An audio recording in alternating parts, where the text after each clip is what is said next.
On November 23, 2013, in Santa Cruz Harbor, California, Forrest Hayes, a prominent figure in the tech industry, was found dead. His body was located on his luxury yacht, the Escape, which he owned. He was discovered unconscious in one of the cabins, and attempts to revive him were unsuccessful. Local law enforcement responded after the yacht's captain called for help. The circumstances surrounding Forrest's death were puzzling. He was lying on his back with no signs of struggle. An injection mark was visible on his arm, but no syringe or medical supplies were found nearby, raising questions about whether his death was accidental or intentional. The cabin appeared disordered. There were 2 wine glasses on a small table, one with lipstick marks, indicating he had company. All the windows were covered with curtains, and the lighting was dim, contributing to an atmosphere of privacy. The scene looked strangely staged, yet there were no clear signs of violence. The yacht's captain told the police that Forrest often used the boat for private outings. He noted that Forrest liked spending time alone on the yacht, but he also had guests from time to time. The coroner's initial assessment indicated that an overdose could be the cause of death.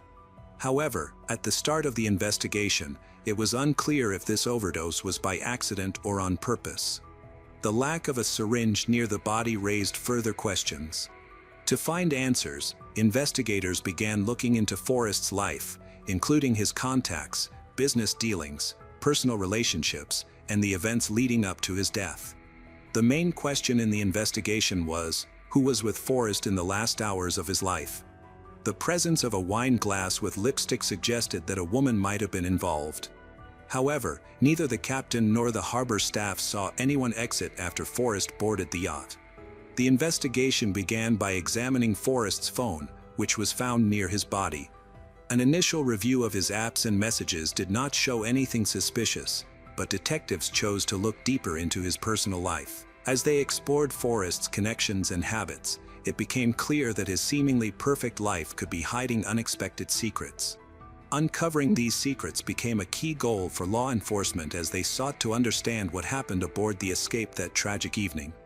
Forrest Hayes was born on May 10, 1962, in Dearborn, Michigan. From a young age, he showed exceptional learning abilities. His curiosity, problem-solving skills, and natural charisma made him a leader among his peers.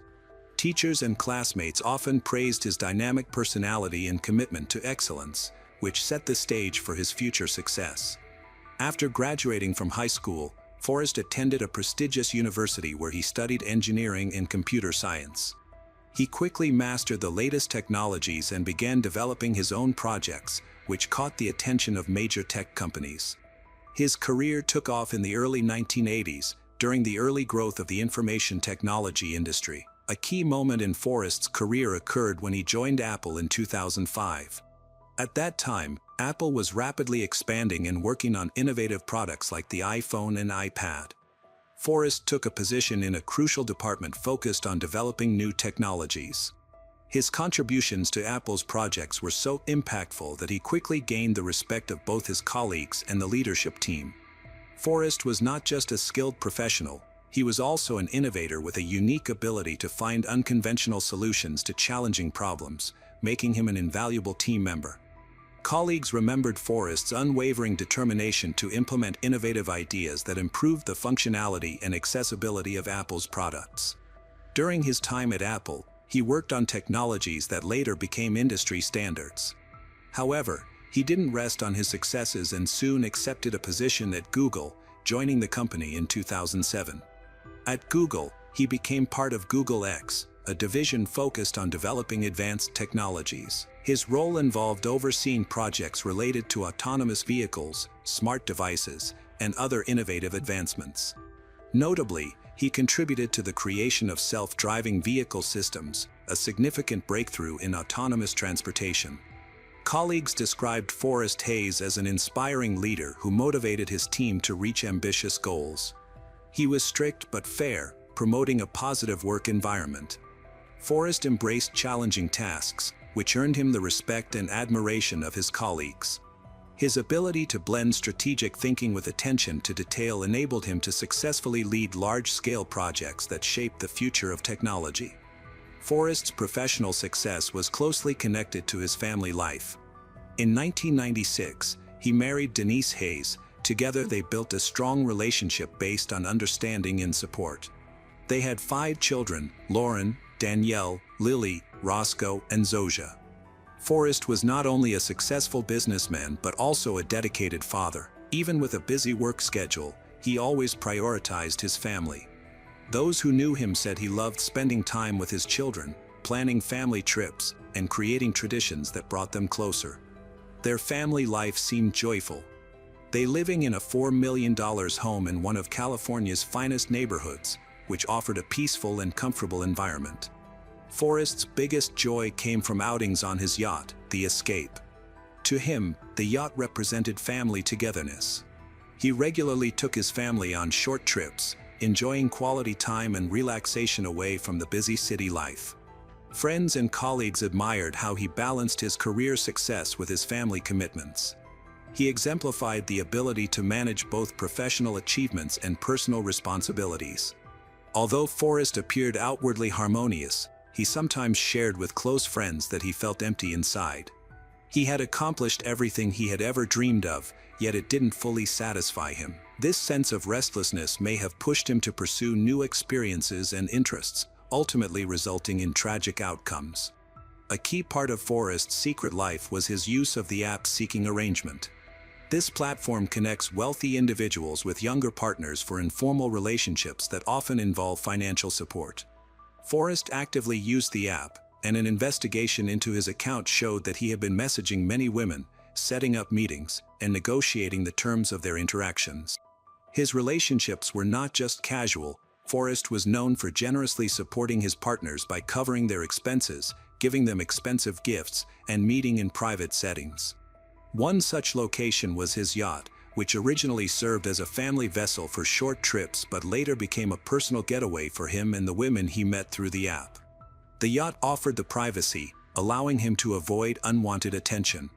The captain of the yacht, employed by Forrest, later informed the police that it was frequently used for these meetings. He recalled that Forrest sometimes took women on short trips or spent several hours alone with them on board.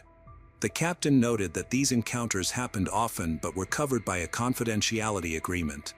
Alcohol was typically involved, and in some cases, illegal substances were also present.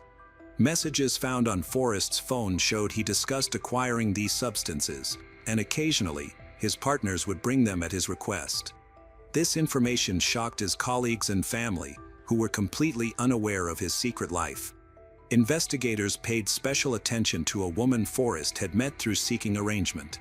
A week before his death, he arranged to meet her on his yacht, where they spent the evening drinking wine and using substances that made Forrest feel unwell. In messages after their meeting, Forrest acknowledged he wasn't feeling well but expressed no desire to stop these activities. Forrest lived 2 distinct lives.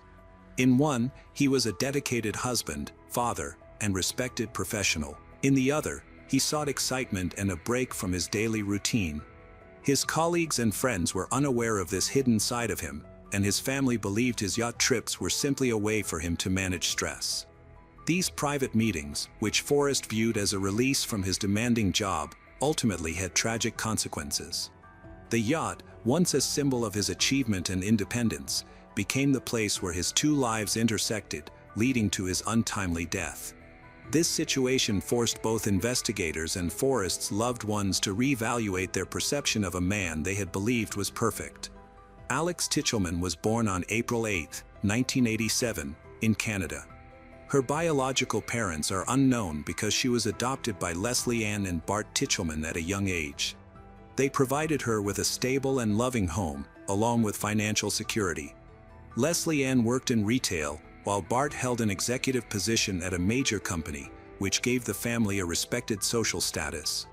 Alex grew up in a joyful environment. She thrived in school, particularly in literature, and aspired to become a writer. Her teachers appreciate her creativity and imagination.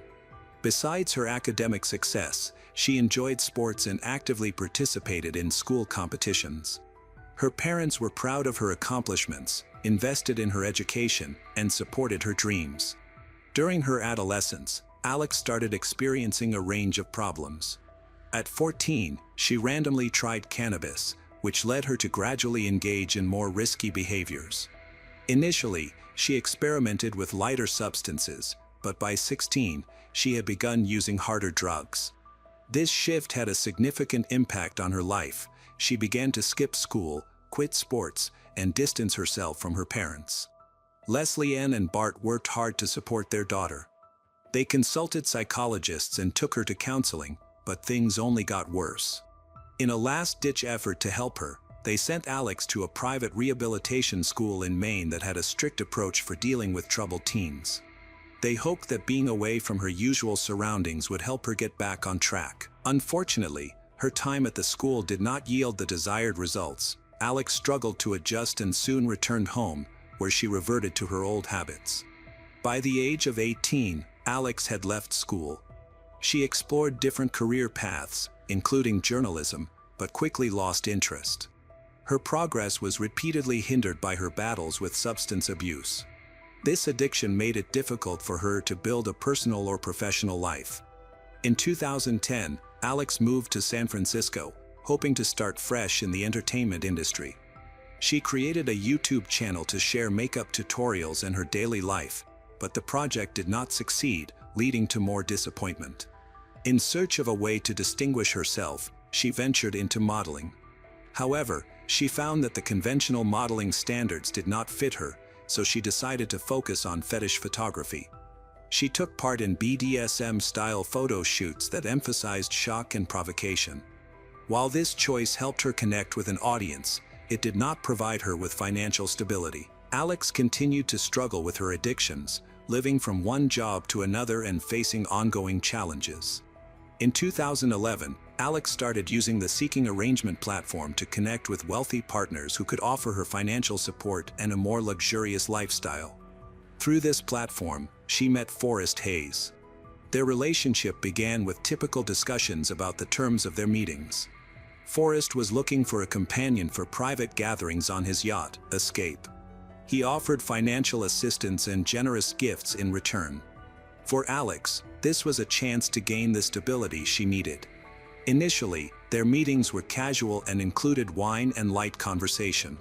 However, things changed when investigators found out that Forrest sometimes asked Alex to bring illegal substances to their meetings, promising her extra money for doing so. Alex saw this as a way to earn more, and as a result, their meetings became more frequent, primarily taking place on the yacht Escape. One important person in Alex Tichelman's life was Dean Riopelli, the owner of popular nightclubs in Atlanta. Their relationship began in 2011, quickly drew attention because of their significant age difference. Dean was 51, while Alex was just 24. Despite this gap, they were both fully engaged in a lively and intense lifestyle. Dean was not only a successful entrepreneur but also a dedicated rock musician. His clubs played a key role in Atlanta's music scene. His band frequently performed there. Known for his charm, energy, and love for a free-spirited lifestyle, Dean became a major influence in Alex's life, who was seeking both stability and affirmation. Their relationship was filled with the wild excitement typical of rock and roll, including party. However, beneath this glamorous exterior, there were significant conflicts. Dean's friends and colleagues observed that Alex often triggered arguments. Her impulsive behavior, worsened by alcohol and substance use, made their relationship unstable. In September 2013, just weeks before the unfortunate incident involving Forrest Hayes, Alex reported Dean to the police, claiming he was aggressive. However, when the officers arrived, they discovered a different story. Witnesses stated that Alex was acting erratically that night. She had drunk too much alcohol, created a disturbance at a club, and even attacked Dean, including biting his finger and leaving marks. Consequently, Alex was charged with filing a false report and assault. This situation illustrated the ongoing tension in their relationship, which, despite hints of affection, was deteriorating due to persistent conflicts. A few weeks later, on September 24, 2013, Dean was found unconscious in his home. Alex called emergency services, stating that he had collapsed after a long night of partying. She said she had briefly gone to the bathroom, When she returned, she found him on the floor. Paramedics arrived and declared him dead at the scene. An autopsy indicated that the cause of death was a heart attack related to an overdose of illegal substances. However, this finding raised doubts among Dean's friends and family, who insisted that he strongly opposed banned substance use and avoided even basic painkillers. Their belief made the official death ruling seem inconsistent. Despite their concerns, the case was closed due to lack of evidence of foul play. Dean's death, initially deemed accidental, came back into the spotlight in 2014 when Alex was arrested in connection with the case of Forrest Hayes. During the investigation, police found similarities between the two cases. The substances linked to Forrest's death were the same as those found in Dean's system. This discovery led to the reopening of Dean's case. Additionally, Alex's mysterious social media posts heightened suspicions. Dean's family supported the reopening of the case, arguing that the original investigation was too superficial. They believed Alex's involvement with illegal substances indicated that she might have played a role in Dean's death, but no solid evidence was ever found to connect her directly to the incident. Despite the renewed investigation, Dean's case remains officially closed, and Alex's suspected involvement has never been proven. This uncertainty continues to leave unanswered questions. Investigators were able to piece together the events from the night Forrest was found dead using evidence, witness statements, and video footage from cameras on the yacht. On November 22, 2013, Forrest arrived at the yacht named Escape in the afternoon, as was his usual routine, and boarded by himself. Soon after, Alex joined him on the yacht. According to the captain, Forrest had asked the crew to leave for the evening because he wanted privacy and a relaxing night. The functioning cameras on the yacht captured footage of Forrest and Alex in the main cabin, where they were talking, laughing, and drinking wine. Alex brought a bag, which was later found to contain banned substance and syringes. As the night went on, their conversation became more informal, and Alex took out a syringe filled with a substance. She injected herself first and then offered it to Forrest, who accepted. The camera recorded the moment she injected him. Shortly after being injected, Forrest's health quickly worsened. He lost consciousness and collapsed on the couch. At first, Alex did not realize the seriousness of the situation. She kept drinking her wine and looking around the cabin. Eventually, she tried to wake Forrest by shaking him, but he did not respond. Frightened when she realized he was not waking up, Alex began to panic. She hurriedly packed her belongings, including the syringes and leftover drugs, in an effort to eliminate potential evidence. She also wiped the wine glass she had used to remove her lipstick marks, although she missed some of them. The video showed her quickly drawing the cabin curtains, checking the area to ensure no clear evidence of her was left. Afterward, Alex left the yacht without informing anyone of what had occurred, leaving Forrest unconscious on the couch. For several hours, no one checked on him. It was only later, when Forrest's worried wife reached out to the captain, that he returned to the yacht and found Forrest's lifeless body. The investigation found that Alex attempted to go into hiding after the incident. She turned off her phone and left the marina to avoid being found. However, video footage from the yacht, lipstick marks on a wine glass, fingerprints, and text messages exchanged between Forrest and Alex on his phone helped investigators reconstruct what happened. Alex's behavior on the yacht suggested she played a significant role in the tragedy. A critical question still lingered: was the injection intentional, or was it a reckless choice? Once Alex was identified as a main suspect in Forrest Hayes' death, law enforcement initiated a manhunt to find her. After the incident, Alex disappeared, which further fueled suspicions about her involvement. With her phone off and her previously active social media account silent, tracking her became increasingly difficult. Investigators developed a strategy to track down Alex using her profile on Seeking Arrangement. This app became crucial for locating her. They created a fake profile of a wealthy man looking for new companions. Despite trying to stay low-key, Alex couldn't resist the promise of financial benefit and agreed to a meeting. After several days of communication, she set up a rendezvous at a quiet location in California. When Alex arrived, she was arrested by law enforcement.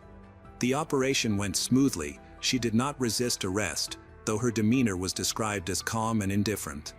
During the arrest, she claimed not to understand the charges against her, but she was soon formally charged with second-degree manslaughter, evidence tampering, and illegal distribution of controlled substances.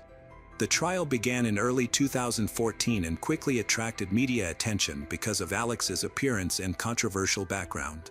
She became known as the beauty-turned-criminal. Her photos, past interviews, and courtroom behavior were frequently discussed. Alex maintained a calm and confident demeanor, often dressing stylishly, which elicited mixed reactions from the public. The prosecution argued that Alex was fully aware of the risks involved in her actions. They presented video evidence from the yacht showing her giving an injection to Forrest and then leaving without helping him. They claimed this showed her indifference and attempts to avoid responsibility. In contrast, Alex's defense team argued that she acted at Forrest's request, did not intend to cause harm. They maintained that his death was a tragic accident and that she left in a panic. They also pointed out that Forrest had requested the substances and consented to the injection. Public opinion was sharply divided. Some viewed Alex as a heartless criminal responsible for the death of a successful and respected man, while others saw her as a victim of circumstance, questioning the ethics of Forrest's actions, including his use of a dating app and engagement in risky behavior. In May 2015, Alex reached a plea deal with the prosecution. She admitted to involuntary manslaughter and possession of illegal substances in exchange for a shorter sentence and the chance to avoid a jury trial. Alex was sentenced to 6 years in prison, with credit for the time she had already spent incarcerated. This decision led to a renewed debate. Some people thought the sentence was too light given the situation, while others believed it was appropriate because there was no solid proof of intent to harm. After completing her sentence, Alex was deported to Canada, her birthplace, in 2017. Despite this, her name continued to appear in discussions and articles about high-profile crimes. To the public, Forrest became a representation of double lives, risky choices, and the significant consequences of reckless decisions that resulted in a tragedy affecting many people. After her release, Alex tried to rebuild her life. For a while, she stayed away from the public, avoiding media interviews and social media. A year later, she did her first major interview with a Canadian journalist through video call. In the interview, Alex appeared calm and composed, but many perceived her as emotionally detached. Her account of the events reignited controversy, sparked new discussions about her actions and their aftermath. She stated that she never meant to harm Forrest Hayes and was shocked by his death. Alex claimed that she had given him the injection at his request, insisted that she was unaware of any existing health problems he might have had. She believed that Forrest was aware of his limits, was in control of his actions. Additionally, she denied trying to hide evidence, explaining that her actions were the result of panic and poor judgment in the moment. Her statements contradicted the evidence in the case. Footage from the yacht showed Alex not only cleaning up evidence of her presence but also leaving without trying to get help. This raised further doubts about her honesty, drew sharp criticism from Forrest's family, who accused her of trying to deflect blame. Her comments about Dean Riopelli were equally controversial. In the interview, Alex described their relationship as troubled yet real, claiming she was devastated by his death. However, she avoided questions about the cause of Dean's overdose and the details of their last meeting. Her lack of response only increased suspicions among Dean's family, who had earlier called for the case to be reopened, stating that Alex's statements generated more questions than answers. The investigation into Dean Riopelli's death remains unresolved. In 2018, the Fulton County District Attorney's Office stated that the case was under review, but there have been no updates since then. Reports suggest that investigators did not find any new evidence to confirm or deny Alex's involvement, leaving Dean's family uncertain. Currently, Alex Tichelman lives in Canada and maintains a mostly private life. Her social media accounts are inactive, and journalists have had little success reaching her for comments. Some view Alex as a victim of unfortunate circumstances, while others regard her as cold and calculating, believing her actions contributed to two tragedies. The deaths of Forrest Hayes and Dean Riopelli raise many questions. Were they really accidental? What was Alex Tichelman's involvement in these tragic situations? Hello everyone, today we will learn about another case. The case of Pamela Vitale. Pamela Vitale was born on January 11, 1953, at Shepherd Field Air Force Base in Wichita Falls, Texas, to U.S. Air Force Sergeant Vern B. Ludke, an accomplished pianist, and Carol J. Crowley Ludke, a vocalist and artist. Pamela spent most of her life in Minneapolis, Minnesota, with her family, including her sister Tamara. In her later years, Pamela worked as a flight attendant and visited various countries around the world. She met her first husband, Mario Vitale, in London, and then moved in with him. They had 2 children, Mario A. Vitale and Marissa A. Vitale. Despite appearances, their relationship was not the best from the very beginning. When it began to collapse, Pamela decided to return to the United States, taking her 2 children with her. In 1978, she moved to California in search of a better life. As a single mother, she could no longer work as a flight attendant for obvious reasons, so she tried her hand in various fields of activity. She worked as an accountant, a salesperson in a fashion boutique, and a manager in a computer company, but felt that none of these jobs were right for her. Nevertheless, Pamela continued to work to provide for herself and her children while also attending film school at the University of California. This path became more successful. Pamela enjoyed realizing herself in cinema, and eventually, she became a producer.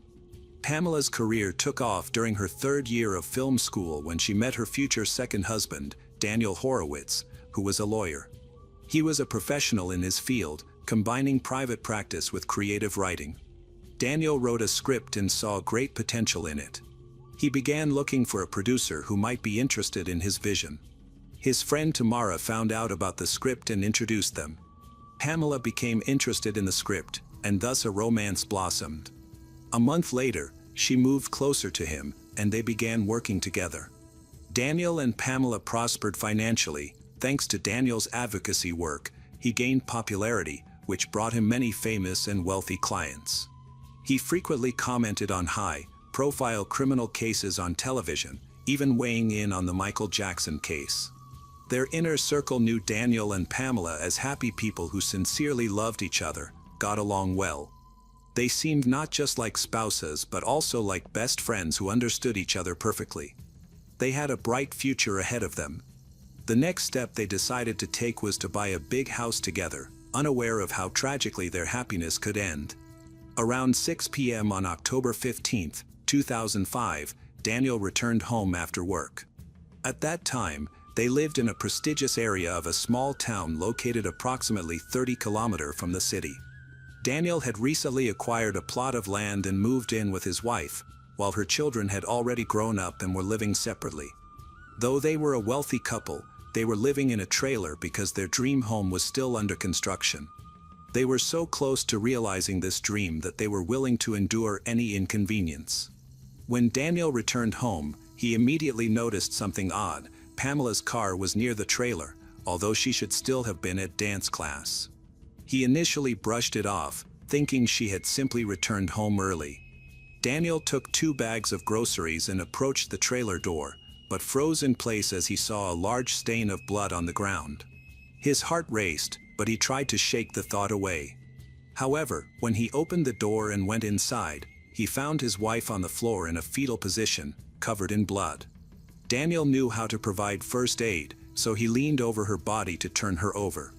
In that moment, he realized she was dead. She was cold to the touch and clearly had died several hours prior. Rigor mortis had already set in.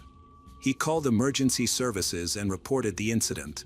After hanging up, he leaned over his wife's body again and screamed so loudly that neighbors all over the area heard his heartbreaking cries. On the morning of the tragedy, apparently, someone had come in early that morning. Pamela opened the door, which led to an altercation. She managed to push a large TV toward her attacker, probably trying to defend herself, leaving traces of her bloody hands on it. Pamela desperately fought for her life. A mix of her blood and the attacker's was found on the floor. Particles of skin from the murderer were found under her fingernails. Despite her desperate resistance, Pamela was brutally beaten to death. The forensic examination revealed that Pamela had a broken nose and several knocked, out teeth. She was killed by blunt force trauma to the head, which caused massive hemorrhaging in her brain. The attack was so brutal that portions of her scalp were torn off, and there were fractures on her skull. The attackers even inflicted wounds on her stomach and left a symbol on her back that looked like the letter H. It appeared that the attacker had spent considerable time in the trailer with Pamela. The detectives discovered that someone had taken the water and bathed, leaving behind smeared blood. It was possible that some of the cuts on Pamela were inflicted after her death. Naturally, detectives first suspected Daniel himself, as this crime was committed with extreme cruelty. In such cases, it is often found that the guilty party is a close person with a motive. In any case, Daniel had a reliable alibi. Several people could vouch for him that day. It was a usual day for a lawyer. He left the house around 8 a.m. and did not return until 6 p.m. The high-profile murder of a famous female producer attracted wide media attention, and this case was actively covered on television. Numerous rumors immediately began to circulate. It was about a prosperous, developing area with wealthy residents, where such a massacre of an innocent person was least expected. The local community wanted to know the truth before the next attack happened. It was necessary to stop the bloodthirsty criminal. Pamela was found in her underwear. Here were no traces of a break-in, which confirmed their suspicions. Only a husband or lover came to mind. There was no evidence of abuse, and nothing was missing from the trailer, despite the fact that the wealthy couple had a lot of valuables inside. This meant that theories involving abuse or robbery were unlikely. Nevertheless, even after the alibi was confirmed, the rumors did not stop. Some speculated that Daniel could not have committed the crime himself. As a lawyer, he constantly communicated with potentially dangerous people who could easily have carried out something similar at his behest. Detectives carefully checked this theory, analyzing the data on his computer and phone. However, they found no grounds for suspicion against Daniel and could not confirm that Pamela had a lover. Nevertheless, law enforcement officials did not abandon the idea that the criminal must have been well acquainted with Pamela. He was probably a resident of the area. This theory was not without foundation, as a statement was found in a trailer indicating harassment. According to Daniel, they had been persecuted for quite some time. As a result, he even left a restraining order against one of their neighbors to Pamela, but he never filed the documents with the court. Daniel admitted that there had been difficulties with one local resident who did not like them. However, he managed to reach an agreement with this person after weeks of bickering, and the problems ended without filing a complaint. He kept the restraining order just in case something happened again. The check on this neighbor yielded no results, as he was away at the time of the attack and had a reliable alibi. He was subsequently excluded from the list of suspects. On the day Pamela was buried, a press conference was held, during which the police announced the arrest of the probable killer. It turned out to be a 16-year-old teenager named Scott Dileski, who was just 2 weeks away from his 17th birthday. He did not personally know Pamela's family, but the victim's husband, Daniel, had helped his mother, Esther Fielding, with paperwork. Scott's family was experiencing financial difficulties, so Daniel did not even take money for his assistance. This was the unexpected price for his kindness. Scott Dileski was born in San Francisco. Soon after his birth, his parents divorced, and Esther raised the boy. Quite quickly, she found a new partner and remarried. Scott claimed that his stepfather could be cruel, but his mother had never witnessed any such incidents. Information about the early years of his life is contradictory. Some claim his stepfather could indeed be cruel, while others deny it. There is also conflicting information about the mother's attitude towards her son. Despite the difficulties with the family, when his father offered for him to move in, Scott refused. Shortly before Pamela's murder, Esther got divorced again, leading to financial problems and an acute housing crisis. She and her son were left without a place to stay, and Esther desperately sought employment. But finding a job while dealing with housing issues proved difficult.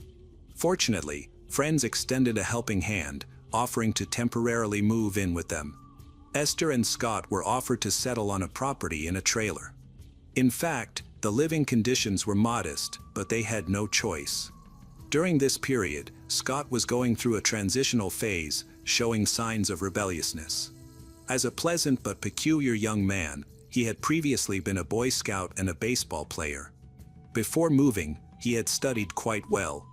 Coincidentally, a chain of tragic events had been triggered by the loss of a loved one. Shortly before the move, Scott's half-sister died in a car accident. This serious incident caused significant psychological distress for him. Many believe that his mother's indifference led to negative changes in his behavior, but she did not remain idle. She tried to support her family during that time.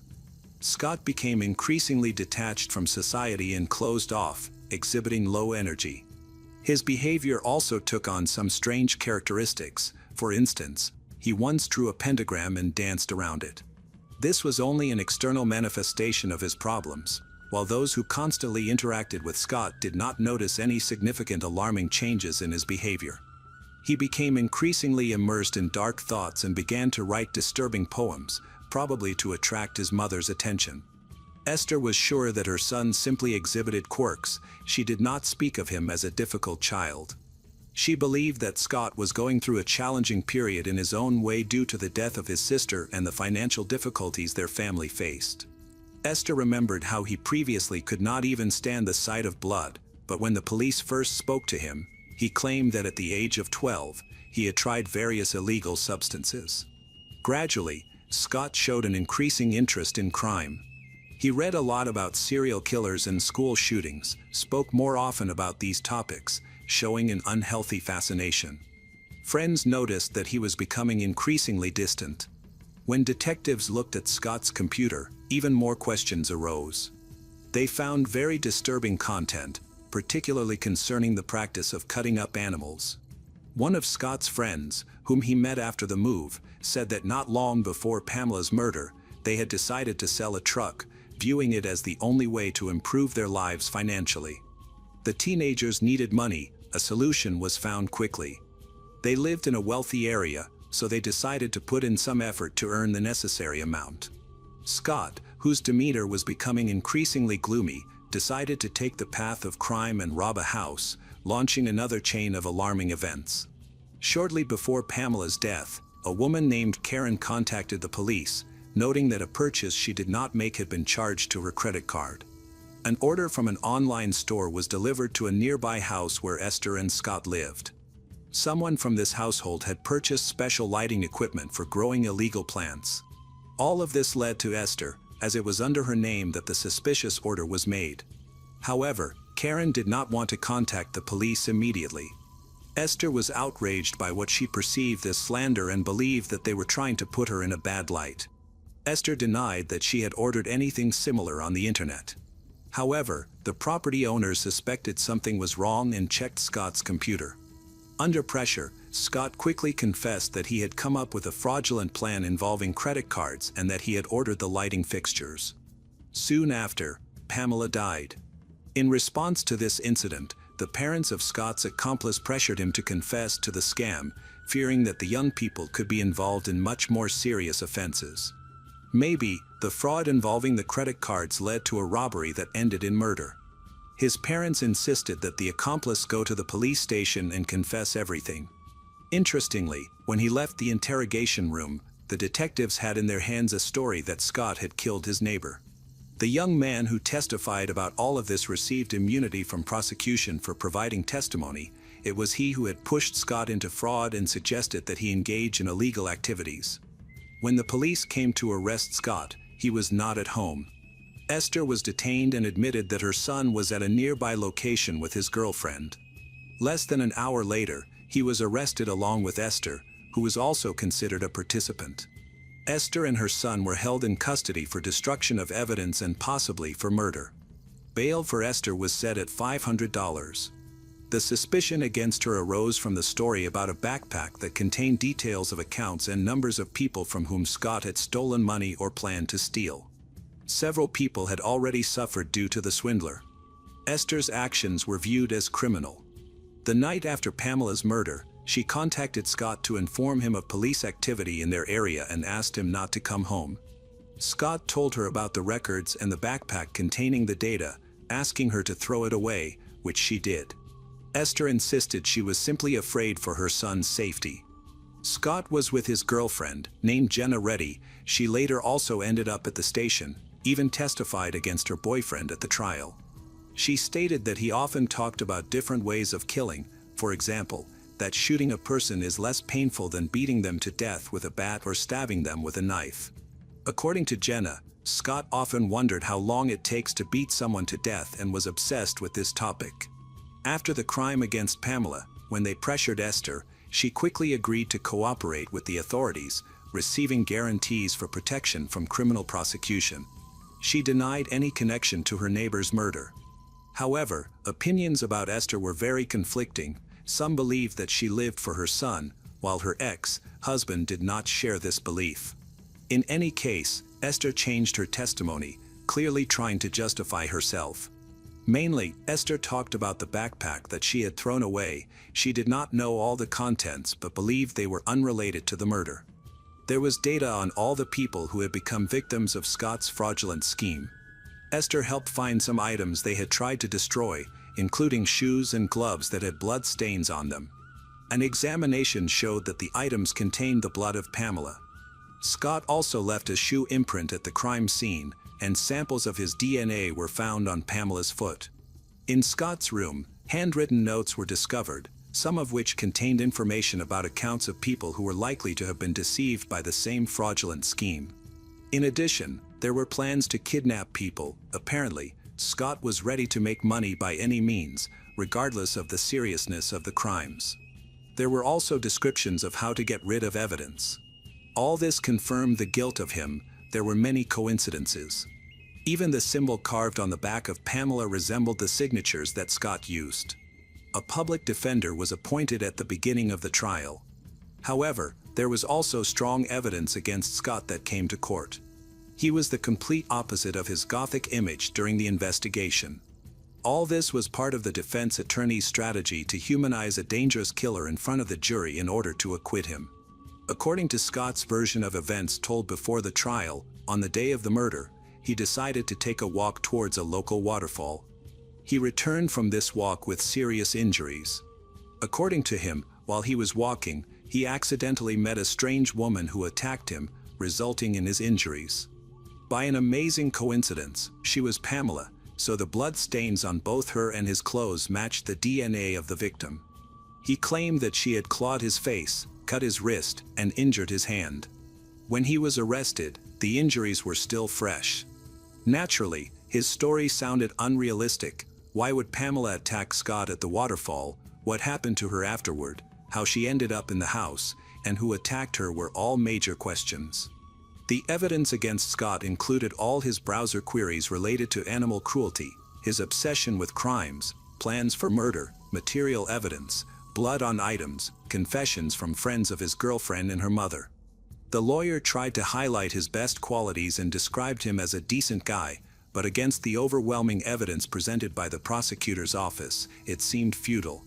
The only point that might have raised doubt, as stated by the lawyer, was the discovery of DNA samples. In addition to Scott's and Pamela's blood, traces of an unidentified person were found in the house. The defense attorney insisted that the detectives overlooked this evidence from the start and focused solely on proving Scott's guilt.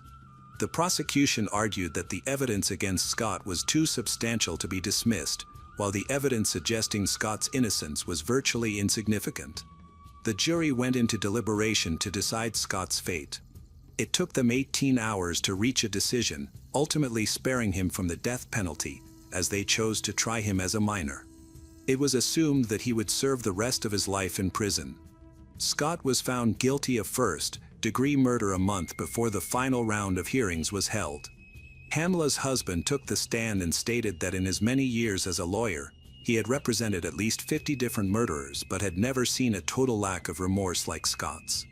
Daniel believed that Scott had no redeeming qualities that would allow for parole eligibility. He deserved to be in prison for the rest of his life, and so it happened. Scott Dileski was sentenced to life imprisonment. He was to remain in a juvenile facility until he turned 18 and then be transferred to an adult prison. Immediately after Scott turned 18, he appealed to have his sentence reviewed, but his efforts were in vain. In 2009, Scott filed a claim that his rights had been violated. He wanted to change the venue of the hearing and claimed that some evidence which could refute the appeal was also rejected. The next attempt was made in 2011, where he pointed to evidence indicating the involvement of an unknown person in the murder, specifically claiming that the authorities did not even attempt to identify who owned all the DNA traces found in the trailer where Pamela died. He insisted that the nature of the crime indicated a personal motive. Scott himself allegedly did not know Pamela, and it made no sense for him to kill her, especially with such cruelty. Additionally, the detectives claimed that the criminal remained in the trailer for an extended period, consistent with the timeline, but Scott asserted that he had been at home during that time. Again, his arguments did not lead to any significant changes. Another appeal was filed in 2016, with Scott insisting that his life sentence was wrongful because he was a minor at the time of the crime. The appeal was accepted for consideration. During his imprisonment, state laws were revised to prohibit life sentences for minors without the possibility of parole, and he was automatically given the opportunity for early release after serving 25 years in prison. In 2030, Scott will have the chance to present his case for release. However, whether this release will be approved by the Commission remains uncertain. It is difficult to predict the outcome, but it is known that Scott became an exemplary prisoner. He did not drop out of school and continued to receive an education within the prison walls. Pamela's family stated that they would definitely be present at the parole board hearing to prevent him from being released, viewing him as an especially dangerous criminal. Daniel never finished building the house he dreamed of with his wife. He was forced to sell the land along with the partially built house because he simply wanted to forget everything that had happened and start life anew. Welcome back. We've got another mysterious case to explore. The case of Viviana Hager. Viviana Hager, a 42-year-old chartered accountant, lived with her husband, Jamie Anguita, a builder, and their two daughters in a beautiful home in an upscale area of Puerto Varas, Chile. Jamie and Viviana were introduced through relatives. After moving to the area, Jamie initially stayed with a friend close to Viviana's home until she completed her internship. They did not communicate often, but when they finally met in person, Viviana was around 25 years old. Their friends noted that they had different personalities, which further confirmed the idea that opposites attract. Jamie was described by those who knew him as reserved and not very sociable. In contrast, Viviana was lively and outgoing. She grew up with her mother and siblings, as her father tragically died in a car accident caused by intoxication when she was just 1 year old.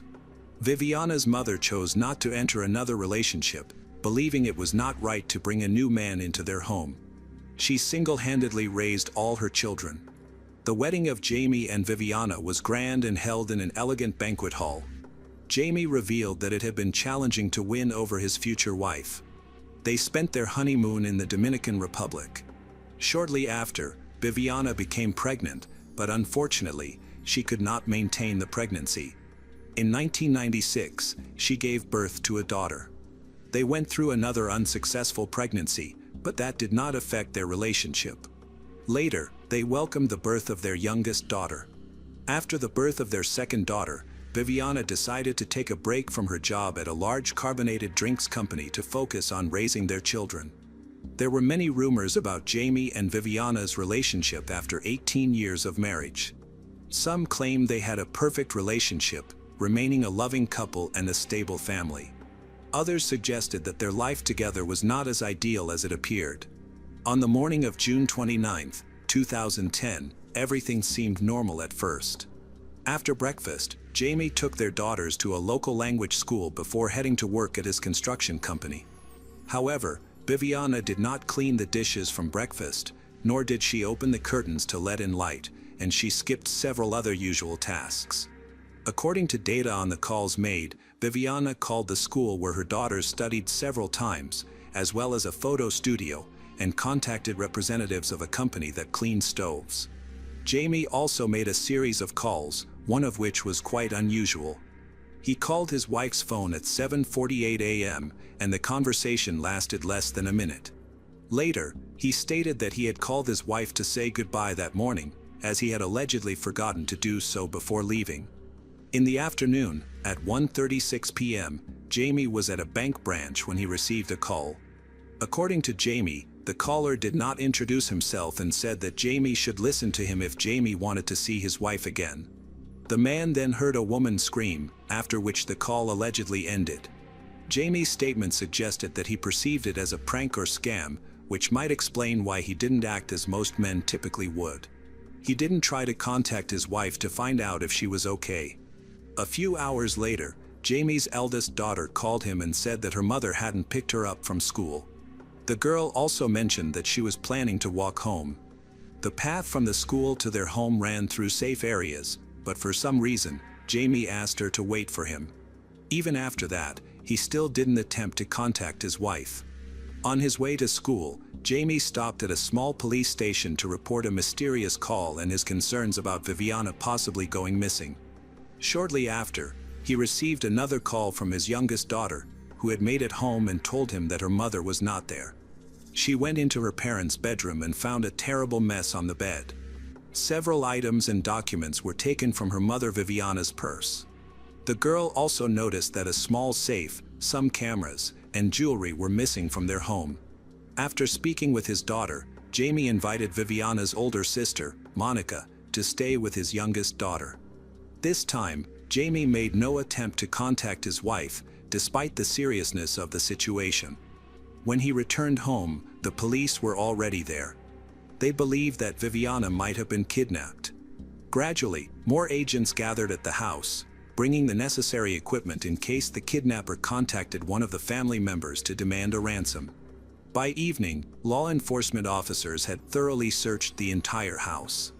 They also examined nearby plots of land that could have served as escape routes for the attackers and reviewed a list of residents in the area. However, they found nothing suspicious, which led Jamie to ask them to leave. He expressed concern that their presence was frightening his daughters, especially since they had not received any ransom calls during this time. As a result, the authorities began to consider the possibility that Viviana had left home voluntarily. However, the phone calls she made on the day she disappeared suggested otherwise. She had not taken a change of clothes or any important belongings with her.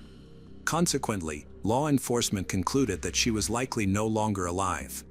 They searched nearby empty houses, sheds, rivers, and reservoirs, but these efforts yielded no new leads or evidence regarding Viviana's whereabouts.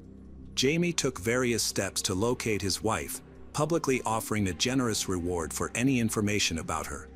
Unfortunately, these efforts proved ineffective as the investigation continued.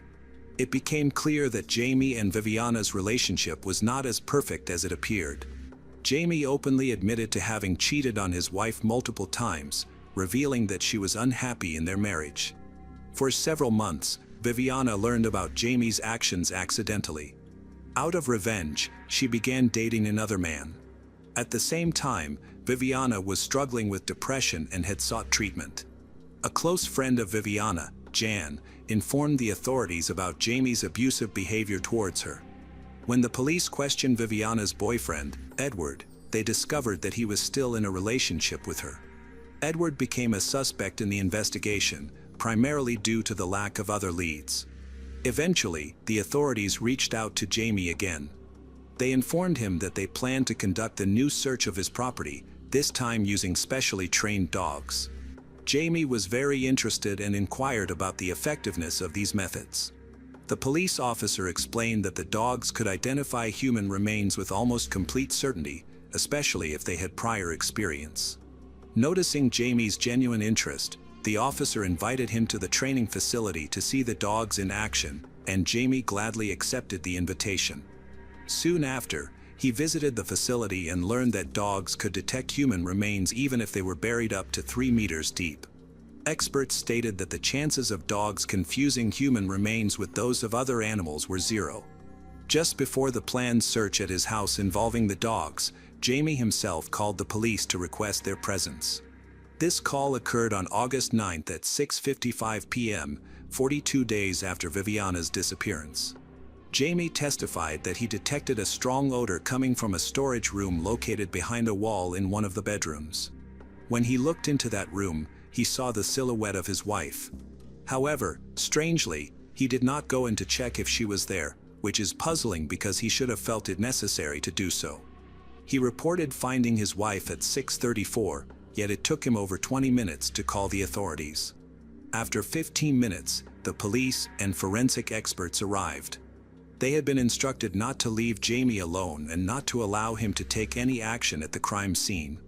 Jamie reiterated that he followed the strong odor, which led him to the storage room behind him and his wife Viviana's bedroom wall. However, this raises a perplexing question: how could this hidden room exist? Notably, it was not included in the original house plans he provided. However, the police officers who worked at the house in the early days after Viviana went missing stated that they had checked the place. They affirmed that they had searched it but did not find anything unusual. Several notable discoveries were made. A safe containing over $1 million pesos was missing, a torch similar to the one used by the miners was found, and there was a fragment from an alternate version of the Bible or a similar document. How did these items end up in the storage room? The bedroom itself had also changed. For instance, next to the entrance of the storage room where Viviana's body was found, there appeared to be an altar adorned with various religious symbols. However, this was not the most peculiar discovery. In the initial weeks, law enforcement officers were present at the house but failed to thoroughly investigate one particular room, which was the most likely location for concealing Viviana's body. Despite the police's lack of attention, a puzzling question arises. Why did the strong odor from the decaying remains only become noticeable on the 42nd day? How could no one have detected it earlier? Additionally, why didn't Jamie, who had been sleeping near this room, notice the smell sooner? It is also concerning that Jamie discovered his wife's body just a day before a planned search involving dogs was to take place at the house. This leads to further questions. What if investigators considered the possibility that Viviana chose to end her life voluntarily? During the autopsy, no signs of foul play were found. There was some speculation that she might have ingested a drug previously discovered in the house. However, if that were the case, why did Jamie readily accept the idea of his wife ending her life? Initial forensic examination results showed no signs of external abuse on Viviana. However, the unusual position in which she was found puzzled experts. Viviana was lying down with her hands raised and her legs bent awkwardly. This posture suggested that she had not simply fallen but rather that someone had placed her in that position. Her relatives were dissatisfied with the autopsy findings and struggled to accept the explanation of a voluntary death. They believed that her husband was responsible for her demise. In their quest for justice, Viviana's family hired lawyers and filed a lawsuit against Jamie, who remained notably indifferent, even at Viviana's funeral, where he showed no emotion. In December, a lawyer representing Viviana's family assisted in bringing charges against her husband. He requested that authorities exhume her remains for a second autopsy, which was conducted in March 2012 by the Metropolitan Forensic Medicine Service. This second autopsy revealed that her wrists had been previously tied with a rope that had been removed after her death. Additionally, experts theorized that Viviana's body had remained in the same location for an extended period without any movement. They also noted possible minor injuries to her head and neck, which might have resulted from targeted blows, a fall, or strangulation. Despite these new findings, the exact cause of her death remained undetermined, and experts were still awaiting the results of a toxicological examination. The legal representative for Viviana's family believes that the injuries on her body suggest she may have been strangled. However, Jamie's lawyers argued that the injuries occurred because Viviana, experiencing suffocation from poison, instinctively grabbed her neck before she died. In 2015, a new suspect was introduced to the case, Jose Perez Mancilla. Jose, a man who has a criminal history, was born in Puerto Varas. He could not complete his education and had to leave school in the 5th grade to work as a combine operator harvesting wheat. In 1980, Jose's family sold some land and moved to Puerto Montt. Those who knew them said this family was not very social and often had arguments. As an adult, Jose worked as a carpenter. Eventually, he left Puerto Montt for Ancud, where he married Clara Ruiz, and they had 2 daughters. However, their relationship was tumultuous. Due to financial issues, Jose frequently had to relocate, sometimes disappearing for months and then returning as if nothing had happened. One of his daughters described her father as a cruel man who often abused her, her sister, and their mother. She claimed he frequently confessed to committing crimes. Eventually, the family fell apart. In 1999, Jose's brother got him a job at a construction company partly owned by Jamie. Since then, Jamie tried to keep Jose close by assigning him various tasks, leading to frequent visits to Jamie's home. Law enforcement traced a call that Jamie received on the day Viviana disappeared. The call was made by the man believed to have kidnapped her. This call originated from an internet cafe. Employees at the cafe provided a description of the caller. Authorities quickly concluded that Jose had reached out to Jamie. They arrested him on December 8, 2015, and Jose quickly admitted to the crime, stating that he had killed Viviana at Jamie's request. According to Jose, Jamie had offered him 5 million pesos to make Viviana disappear completely. During the investigation of the case, Jose recounted that on the morning of June 29th, he knocked on the door of Jamie and Viviana's house, and Viviana welcomed him inside because she knew him well. He stated that he had been sent by Jamie to retrieve some tools from the garage. After she led him to the garage, he attacked her, threatened her, and forced her to go upstairs to the storage room, where he killed her. Although most of Jose's testimony seems plausible, there are inconsistencies regarding Viviana's location. He subsequently admitted to stealing some of Viviana's personal items before leaving to call Jamie and fabricate a story about a kidnapping. As a result of this testimony, Viviana's husband, Jamie, was arrested. His oldest daughter, who was studying in Germany at the time, returned home and defended her father.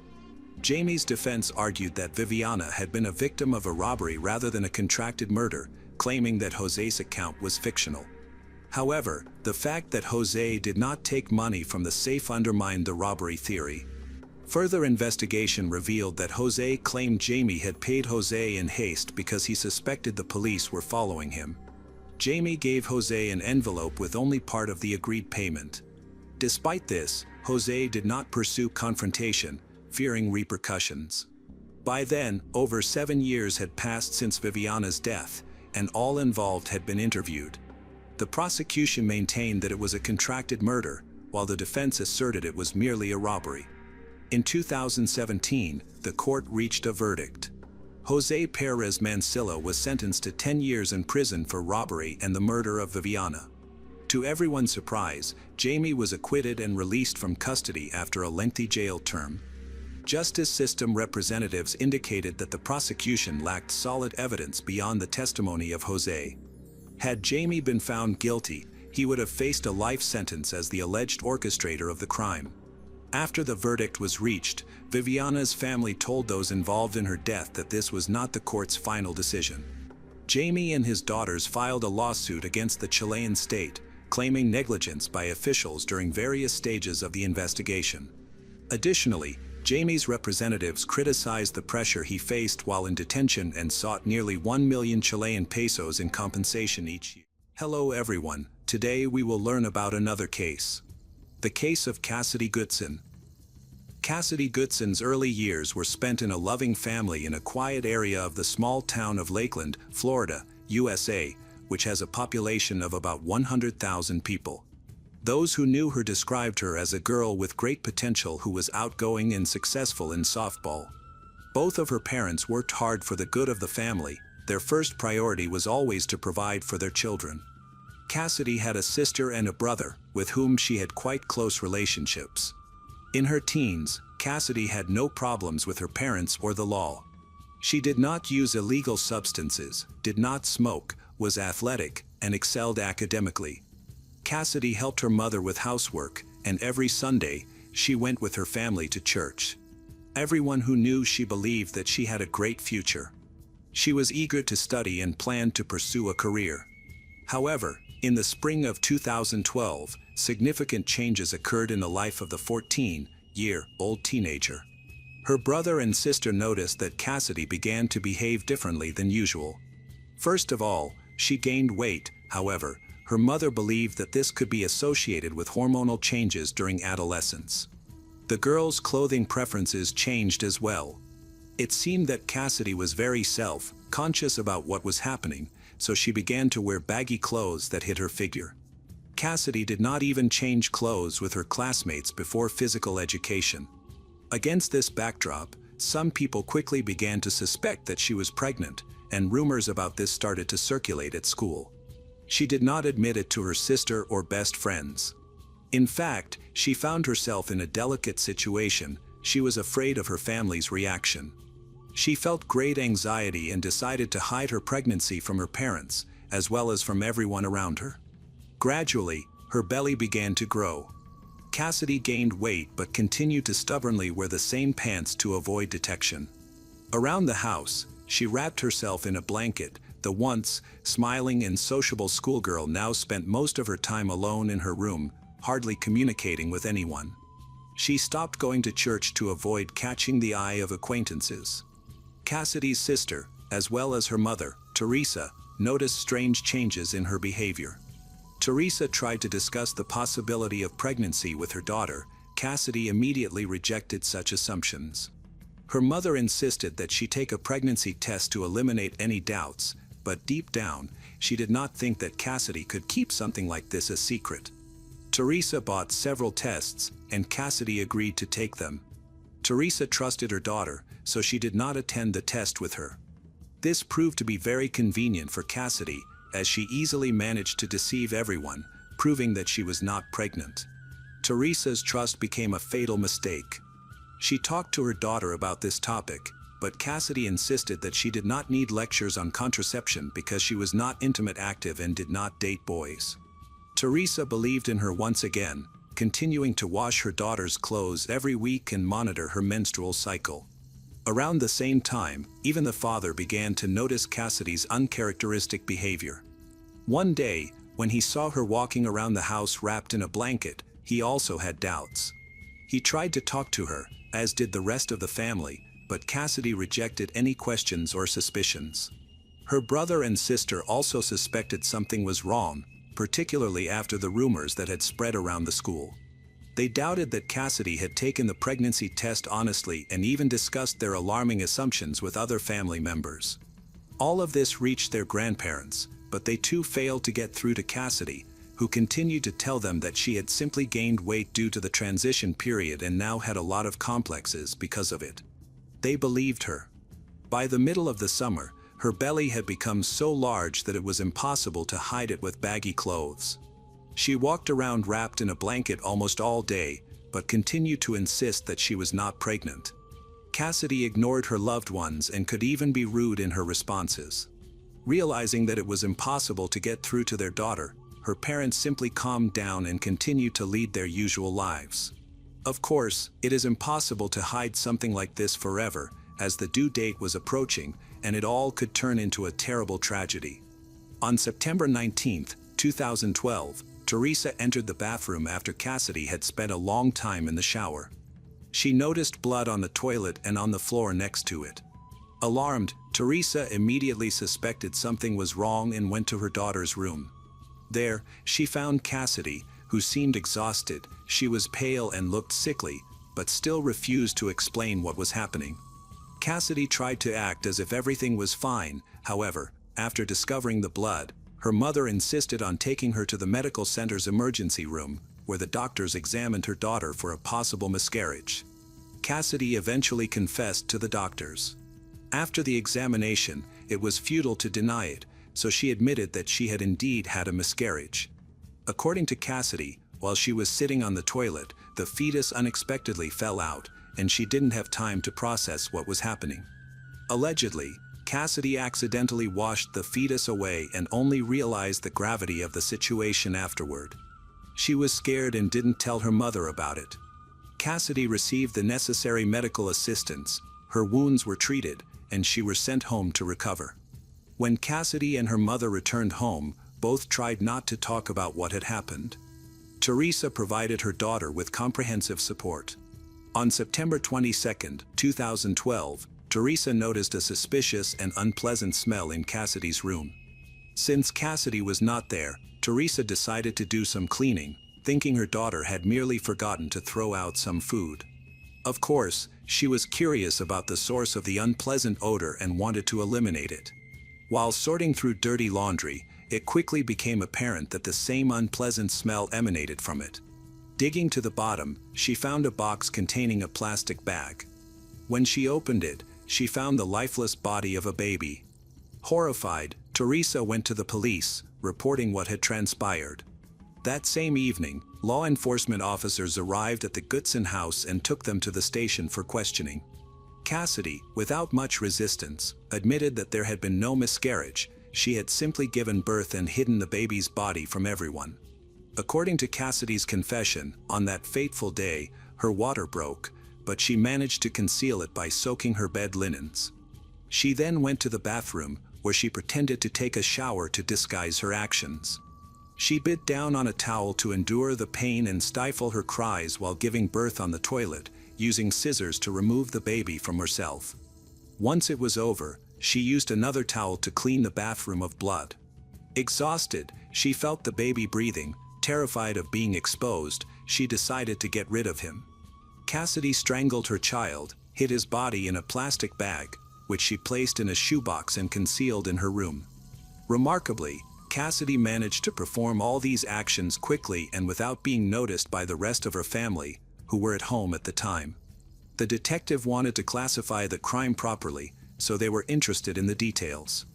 Initially, Cassidy was uncooperative but eventually agreed to tell them everything, reconstructing the events on camera. She was given a doll resembling Santa Claus and demonstrated her actions, indicating what she had done. After the baby was in her arms, he did not open his eyes, leading her to realize with horror that she had grabbed the newborn by the throat and squeezed it with all her might. She believed the baby would not survive. The murder occurred while the child was still connected to her by the umbilical cord. Afterward, she cut it, washed everything, and wrapped the baby's body in a plastic bag before hiding it in the laundry container. Cassidy had not discarded the box with the body simply because she did not know how to dispose of it correctly. Only an autopsy could confirm or refute her words.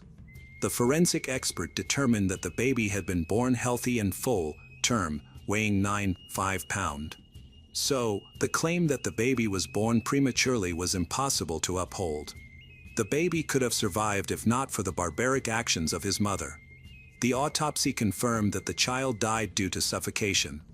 Additionally, he had multiple injuries, including a head injury from blunt force trauma, likely from a fall after birth. However, this injury could not have been fatal.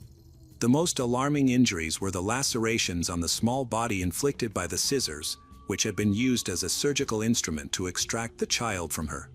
The detectives were puzzled as to why she left the baby's body in her room, as it seemed Cassidy did not even intend to dispose of it. The unbearable smell in the room ultimately exposed her. Psychologists suggested that this could be a form of remorse. Perhaps Cassidy wanted to be caught to receive what she believed was deserved punishment. Interestingly, Cassidy continued to remain silent about the identity of the baby's father. Detectives speculated whether her pregnancy could have resulted from another crime, such as violence against a minor. But Cassidy only stated that she was trying to hide the pregnancy from her family out of fear that it would harm her relationships with her parents, whom she did not want to disappoint. She intended to give birth and get rid of the baby from the beginning, indicating that her actions were premeditated. After these revelations, Cassidy was arrested and taken to a correctional facility for juvenile offenders in the county. After assessing the nature of the crime, she was charged with premeditated murder. In addition, the question arose about bringing charges of child abuse under aggravating circumstances, also of the first degree. The police believed that her horrific act was enough to try the offender as an adult in order to seek a harsher sentence. They knew her as a smart girl who was never prone to violence. Her parents insisted she was simply too immature to properly evaluate her horrific actions. Under the Florida criminal justice system for adults, the maximum penalty for first-degree murder is life in prison without the possibility of parole or the death penalty. However, due to Cassidy's age, she could not be sentenced to death. Additionally, earlier that same year, a ruling was issued by the U.S. Supreme Court declaring mandatory life imprisonment without the possibility of parole for juvenile prisoners unconstitutional. Cassidy's lawyer faced a difficult fight, not only with the system but also with outraged local residents who learned all the details of the crime and demanded the harshest punishment. Cassidy's parents found a good lawyer who managed to negotiate a plea bargain for manslaughter. The hearings were very emotional. The Goodson family supported Cassidy, and everyone cried, realizing that this murder could ruin many lives. Teresa was brought in for questioning before the trial began. Teresa denied knowing about the pregnancy and detailed how she had initially suspected her daughter was pregnant, but had taken her word for it after the pregnancy tests. She believed that her daughter was simply gaining weight, which could easily be explained by hormonal changes during adolescence. She insisted that if she had known about her daughter's delicate situation, she would have never allowed what happened. She would have supported her daughter and helped Cassidy with childbirth. Later, none of Cassidy's relatives were held accountable. In a video shown to the jury, Cassidy has been reproduced how she killed her newborn son. She repeated that as soon as he was born, she hoped that he was not breathing, but after touching him, she realized that this was not the case, he was alive and breathing. Cassidy then squeezed the baby's neck with her hands, simply to make him stop breathing so that she would not have any problems. It took her about a minute to kill the boy. At the sentencing, the judge emphasized that Cassidy had never previously encountered problems with the law and that the probability of her posing a threat to society was considered minimal. In his opinion, Cassidy was simply immature for such a responsible step as motherhood. However, she was old enough to be punished for her cruel act. During the sentencing, the judge expressed hope that she would not be in the dock for another crime. The prosecutor and the lawyer agreed that Cassidy deserved a second chance, and it was decided to send her to a special program at the Hillsborough Academy for Girls. As she left the courtroom, Cassidy wiped away tears with the sleeve of her prison uniform. A few months later, Cassidy had to appear in court again for the commission to decide her future. She was sentenced to 1.5 years in prison, with the stipulation that if she again went down a slippery path of crime, she would not receive another chance for rehabilitation. After her release, she would be under close supervision and must follow the rules. Upon the slightest violation, Cassidy could end up behind bars again, as an adult. Special attention was paid to the investigation of the child's paternity. Detectives were able to establish that it was another minor who did not even know about the pregnancy. The relationship between Cassidy and the boy had ended before the pregnancy. The specific name of the young man was never revealed, so that no one else would be implicated in this high-profile case, which had caused wide public resonance and uproar. Protracted disputes and debates were just beginning, as this case raised the whole country on its feet. All local and national media seemed to want to comment on the incident. In particular, one of the studies detailed numerous incidents similar to the Cassidy Goodson case, identifying a common pattern: girls are most afraid of hiding their pregnancies from their mothers. It is noteworthy that many of these crimes are committed by unmarried girls who fear being judged by their parents. However, not everyone agreed with this theory. Some studies conducted by other experts indicated that fathers tend to be stricter in such matters. In any case, this raised the sensitive issue of the Goodson family's involvement and the contribution they made to the boy's death. Cassidy maintained she was compelled to hide her situation from her relatives, fearing relationship deterioration. Even in the face of overwhelming evidence, she continued to insist on her version of events and openly lied. For many, this issue was particularly acute, especially after the events that unfolded. Experts in psychiatry had split into two camps. Some supported Cassidy and considered her family indirectly involved, while others solely blamed her for the crime. All of this sparked numerous debates, with research results being scrutinized and analyzed. For example, another expert study showed that 7 out of 9 girls who committed such crimes were their father's favorites or had grown up without a mother. Despite their lack of mental health issues in everyday life, they portrayed simplified roles that created a dangerous mix. This mix led to significant adjustments in their behavior and ultimately resulted in the murder of newborns. At the same time, these girls were often successful in their studies, participated in sports, and were popular in school, similar to Cassidy. This mix of roles caused a kind of guilt for being close to someone, which could distort their perception, making their own baby seem alien or harmful, something to be gotten rid of. Often, such teenagers hope of stillbirth, as it appears to be the easiest way to avoid responsibility. After that, they can dispose of the child without guilt and leave. All of this can be exacerbated by isolation from loved ones, as was observed in Cassidy's case. Refusing to discuss her problems with her family, she drove herself into a corner. Cassidy's actions sparked controversy, including debates about the topic of terminating pregnancies. It seemed that this would be an obvious solution to her problem. However, judging from the social media reactions and media coverage of the Cassidy Goodson story was used as an argument in favor of allowing abortions at such a young age. Many wondered why the burden of making such heavy decisions was entirely placed on an underage schoolgirl. Cassidy's parents' attempts to understand what was happening, they remained convinced that they had done absolutely nothing wrong. Questions arose about how one could not notice their daughter's growing belly and strange behavior. Why did they so easily and simplistically ignore the growth of her belly? Relatives noted that her behavior became increasingly uncharacteristic for her.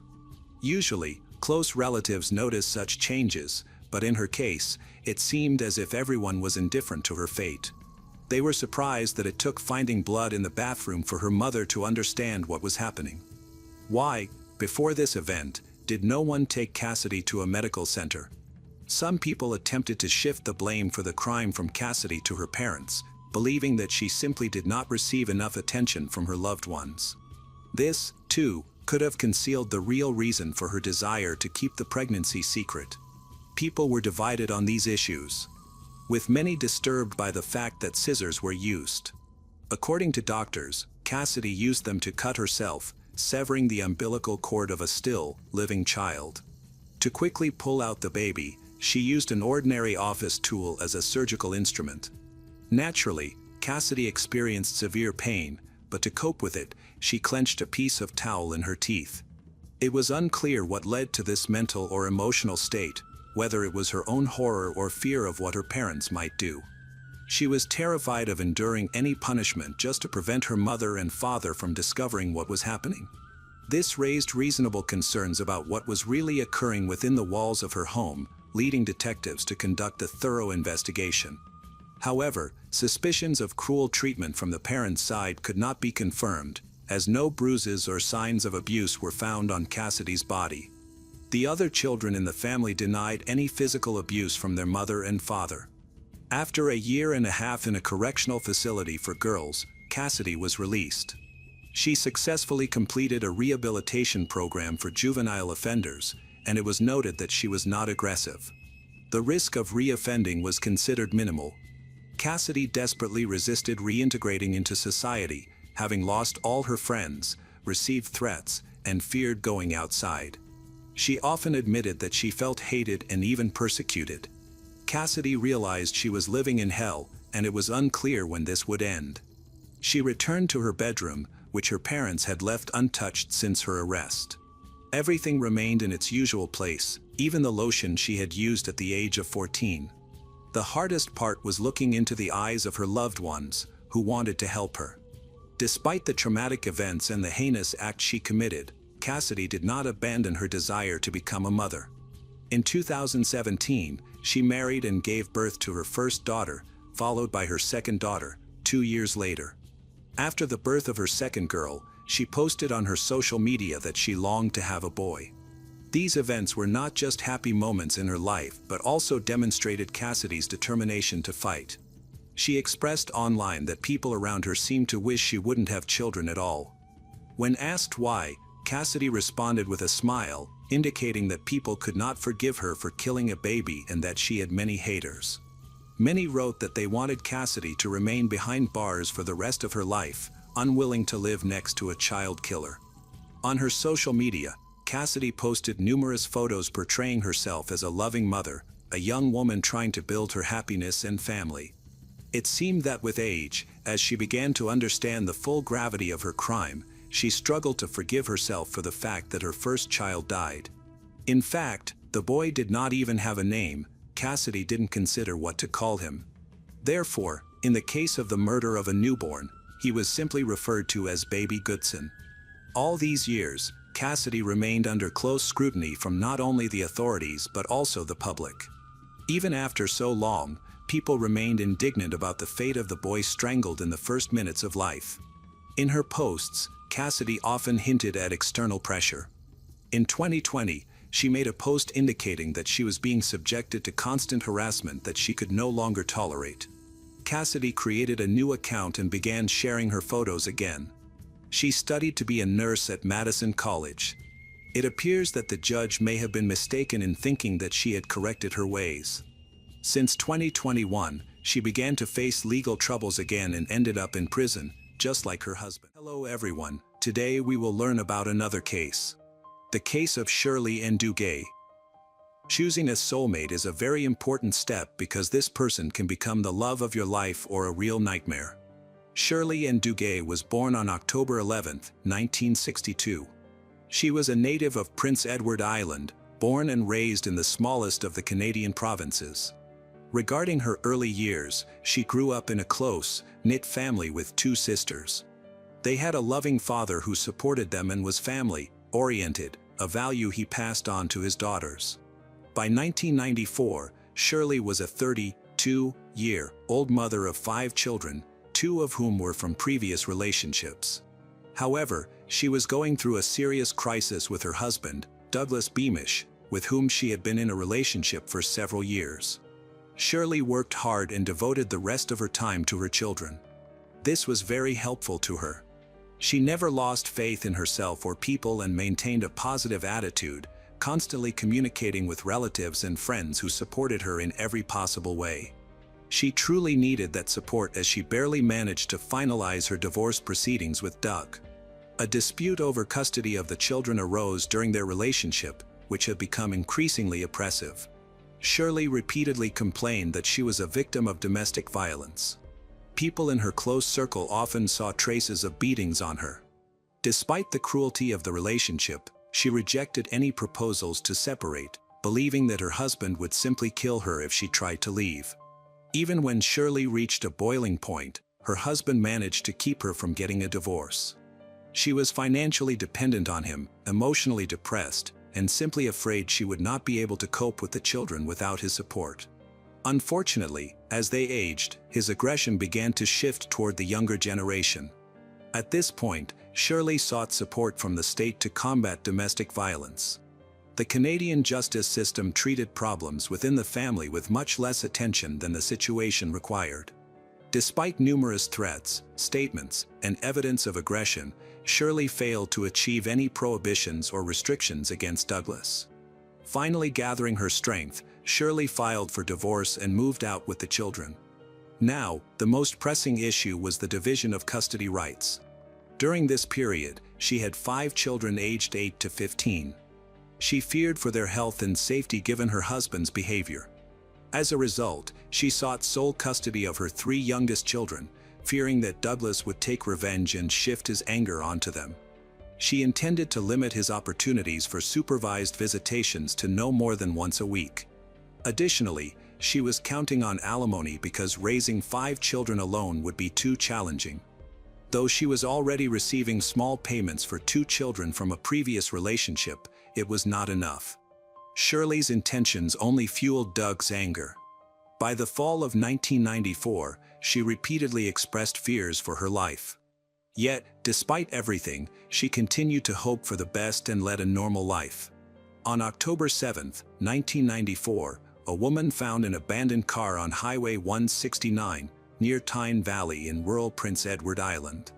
She couldn't specify how long it had been there since she had been away from home for several days. Upon her return, she immediately noticed a car parked oddly in the middle of a field. When she approached to offer help to the driver, her worry grew. The car had no license plates, and on the windshield, there were numerous small splashes resembling blood. There was no one near the car, so she quickly contacted the police. Upon receipt of report, the law enforcement officers arrived at the scene and confirmed that something terrible had possibly happened in the car.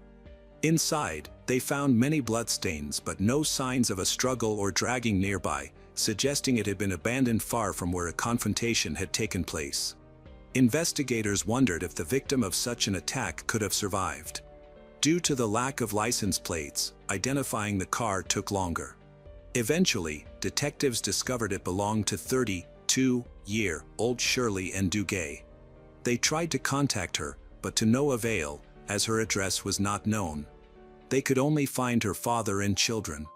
As it turned out, none of her relatives or friends had heard anything about her despite several police calls.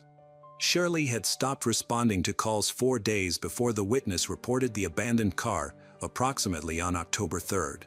It was normal for her to leave periodically for work, so during that entire time, no one suspected anything was wrong. No one could find the mother of the children's, leading the police to begin a search operation, considering Shirley might be in danger. Given the amount of blood in the cabin, it was evident that the attack had been committed with great cruelty. This was also indicated by the nature of the splashes, which were analyzed by experts. Blood doesn't randomly splatter all over a cabin from random blows, it suggested a prolonged beating. Such behavior was atypical for either robbery or abuse, as typically, brutal criminals are well acquainted with their victims. Naturally, the immediate environment of Shirley was inspected, and everyone who knew Shirley pointed to her ex-husband, Doug. There were no other suspects, only he had issues with her. This man constantly beat her and threatened her. Investigators decided to interview Doug. He confirmed that he had a tense relationship with his wife but blamed her difficult character. He denied any accusations of domestic violence and cruelty on his part, accusing his wife of wanting to spite him after the divorce. Given the capabilities of forensic science in 1994, it was not possible to quickly determine the source of the blood found in the car. Doug behaved calmly, and there was no evidence linking him to the crime.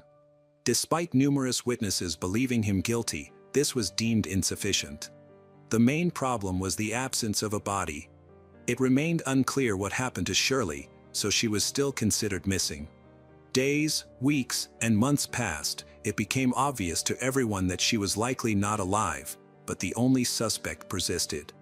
Authorities combed a vast area with a radius of tens of kilometers around where they found the abandoned car. The squad did manage to find valuable evidence, but no direct indications of Doug's involvement. Detectives interrogated him repeatedly again, but to no avail. When they compared the blood found in the car with samples from Shirley's relatives, they confirmed that the profiles matched, which meant the victim of the beating in the car, as expected, was Shirley. Interestingly, in addition to Shirley's blood, traces belonging to someone else were found inside the car. Analysis compared to Doug's blood showed that the additional blood belonged to him. However, without a body, even this evidence did not establish a direct link to the crime or elicit a confession from him. He insisted that the car was his, as Shirley had used it during their 15-year relationship, and he could have repeatedly injured himself inside it. It was impossible to calculate the exact time of his bloodstains' appearance. All of this caused bewilderment and discontent among the relatives of Shirley. The local community was also outraged because a dangerous person was walking free. Many believed in Doug's guilt. The Duguay family insisted that he was the only one capable of such cruelty. In the car, there were numerous splatters of blood, and experts indicated they resulted from medium force blows. However, the police were not sure if the criminal had used a weapon. The cushion on Shirley's seat was soaked in blood. She had used it to sit while driving. Being a petite woman, about 150 centimeters tall and weighing around 45 kilograms, she needed the cushion to control the vehicle effectively. The cushion had blood from 2 different sources mixed. About 1 kilometer from the abandoned car, they discovered a shovel with traces of blood and 2 black hairs. This evidence became the first valuable clue examined by forensic scientists in the laboratory. Microscopic analysis and comparison with the hairs found on Shirley confirmed they belonged to her. By this time, the search operation had been underway for more than a month. The most significant find was a thick plastic bag containing a pair of sports shoes and a leather jacket, both covered in blood. The items were located 2.5 kilometers from Shirley's car. The blood stain analysis confirmed they belonged to Shirley. However, the shoes and jacket were clearly not her size, were more consistent with a man's. When questioned about the sneakers and jacket, Douglas denied ever having worn anything like that. Unfortunately, there was once again no confirmation of this, as his blood was not found on the jacket or shoes. Detectives noticed that the sizes matched, but this was not enough to bring charges. The list of evidence included significant circumstantial evidence. It turned out to be a tough nut to crack, so more information was needed. The found shoes were sent to shoe expert Key Beadle. He knew well that each person wears shoes in their own way. Differences in shape, size, and structure of feet result in unique features in mechanics. Each person's gait is as unique as their fingerprints. If the shoes had been worn for a long time, this would affect the geometry and wear characteristics. Dr. Key began studying the marks left on the insole and the inner surface of the sole. As part of the investigation, a warrant was obtained to create casts of Douglas's feet. This became an important stage in the process. In parallel, the expert analyzed the condition of the insoles and soles of the discovered shoes, revealing that the criminal had a deformed big toe. A small, twisted print suggested that Doug had used them. Nevertheless, Doug continued to deny his involvement. Forensic experts placed great hopes on analyzing the jacket, which had peculiar fibers, including 20 thin white hairs. With this exception, no other evidence remained on the clothing. The forensic experts examined the fibers under a microscope and found that they resembled animal hair rather than human hair. The detectives were busy with the investigation, and one of them recalled an important detail. When he first came to speak with Doug at his home, he saw a white cat named Snowball. By connecting the owner of the jacket to the animal, they could potentially establish who owned the item of clothing. The police became convinced that these lint particles were left by the criminal's cat, which led to the key question of how to prove the criminal's guilt through his pet. The search began for an expert who dealt with such matters. Detectives made hundreds of phone calls and were amazed to find that such studies had not yet been explored in the history of criminology and forensic science. The closest researchers were pet experts studying their genes to combat diseases. Dr. Stephen O'Brien, a geneticist from the National Institute in the USA, spent decades studying hereditary diseases in cats, including cancer. He knew more about pet genetics than anyone else in the world. However, even he did not promise much. Comparing the DNA profile of Snowball with detected fibers was a unique task. First, it was necessary to obtain a blood sample from the cat, but the owner of the pet was not inclined to cooperate with the police. A significant amount of time was spent just catching the cat on the street and getting a blood sample. Finally, Dr. O'Brien received samples of Snowball's materials, including fur, which were transported almost under escort. Fortunately, many of these hair follicles were preserved, providing enough for a DNA profile comparison. Dr. O'Brien confirmed that the fibers belonged to the same animal. However, a new question arose. Prince Edward Island was nearly isolated, and the doctor had serious suspicions that many domestic cats lived there, which could mean they were all related. If this was indeed the case, then comparing DNA profiles could show a match with any two animals in the province, calling into question all the work done. The police were not planning to give up, so they decided to gather at least 24 blood samples from cats in the area, which would later be delivered to Dr. O'Brien's laboratory for analysis and comparison. This process took even more time, during which the dangerous criminal was still at large. When the report was finally ready, Dr. O'Brien confirmed that there was great genetic diversity among the cats on Prince Edward Island. Not a single pair of the 20 samples collected matched. This led to the conclusion that, apart from Snowball, only one of the 70 million cats could have owned this fur, which became a turning point that confirmed the white fur of the jacket belonged to Douglas's cat. Despite this evidence, Douglas continued to insist that he had nothing to do with the jacket and claimed he had no idea where his ex-wife was. More than 6 months passed, but the body of Shirley was still not found. 7 months after the disappearance of Shirley, a random fisherman was sailing along the river in Enmore. He noticed something suspicious in the bushes along the shore but could not see it clearly. So, he decided to swim closer. From a distance of several meters, he realized that the remains definitely belonged to a person, but the stature was so small that the fisherman initially thought it was a child. They was far from the city, so he thought that wild animals might have dragged someone's body away. He covered the remains with his raincoat and went towards the city to contact the police. When the authorities finally arrived, they saw the remains of a woman in a state of severe decomposition. The situation was not as dire as it could have been because the remains had not been exposed to extreme heat, which partially alleviated the decomposition situation. The examination confirmed that the body belonged to Shirley and Duguay. Although it was buried, the body surfaced due to abnormal weather conditions that made the coastal soil unstable, causing it to wash away.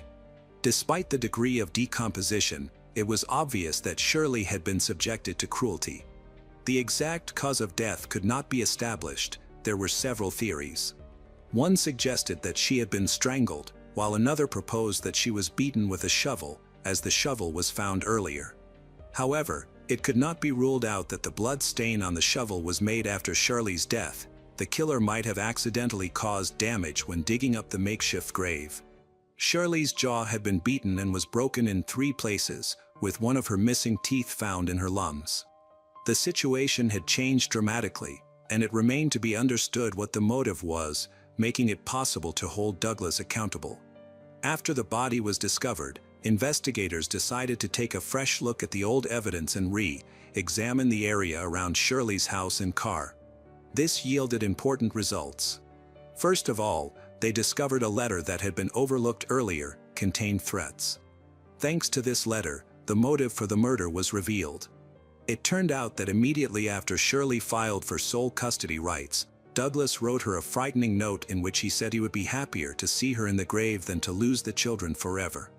This could have been a cruel joke if not for the alarming fact that this letter was written in her ex-husband's blood. Unfortunately, Shirley did not have time to disclose this, publicize it, or show it to the police, as the criminal carried out his sentence earlier. Additionally, in the house of Shirley, they found photographs showing Shirley and Douglas together. He in the image wore the very jacket from which the hairs of his cat were later found. Finally, a little more than a month after the murder, Douglas was arrested and placed under custody until the hearing began. On July 19, 1996, Douglas Beamish ended up in court, largely thanks to his cat, Snowball, who was instrumental in the pursuit of justice. Douglas was convicted of premeditated murder and sentenced to life imprisonment with the possibility of parole. This case became the first in crime history where DNA and animal materials were used as evidence of a criminal's guilt. According to Dr. O'Brien, the day he began examining and comparing those white hairs marked the birth of veterinary forensic examination. In the following years, this practice was utilized many times and led to the imprisonment of several dangerous criminals.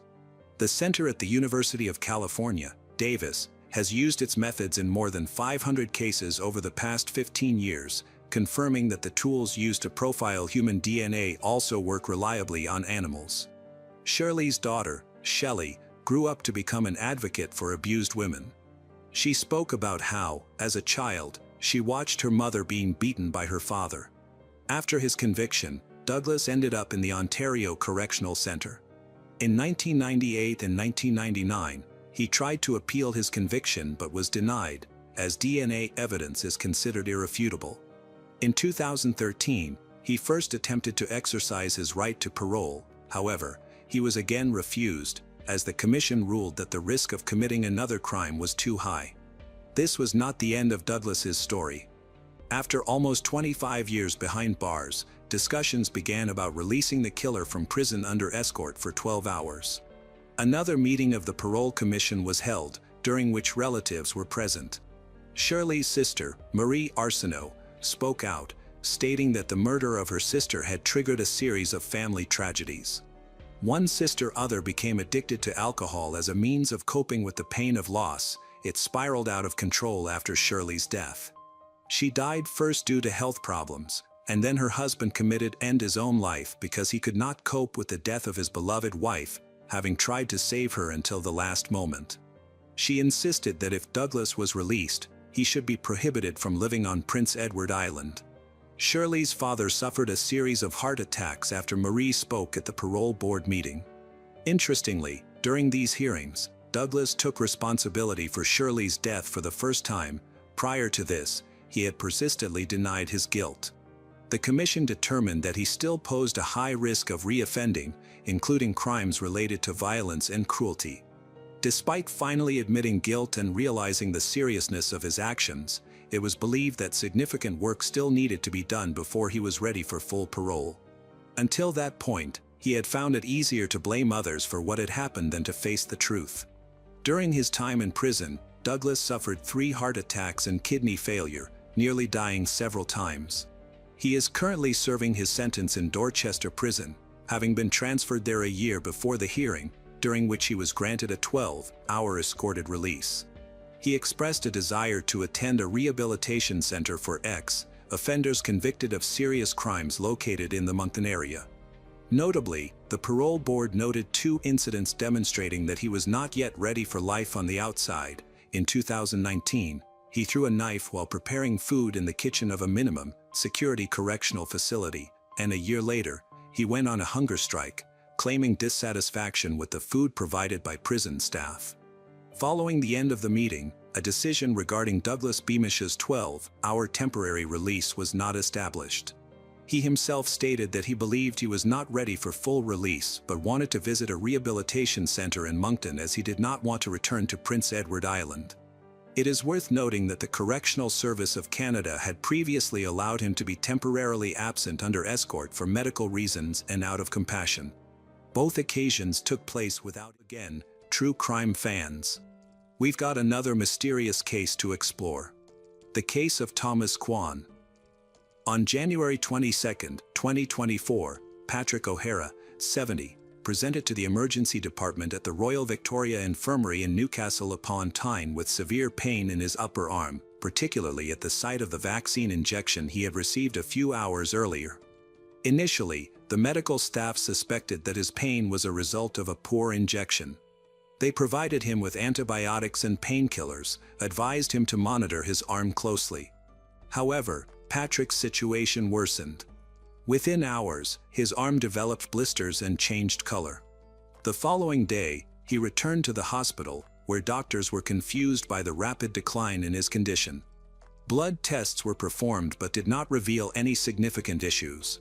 Eventually, it became evident that Patrick was experiencing a necrotizing infection that was damaging his tissue, particularly around the injection site. It was likely that he had not received a vaccine but rather a toxin that led to these serious complications. To contain the infection and save Patrick's life, he required surgery to remove the infected tissue. Meanwhile, specialists were working to identify the substance that had caused his condition, as knowing the specific poison involved could help doctors formulate a more effective treatment plan.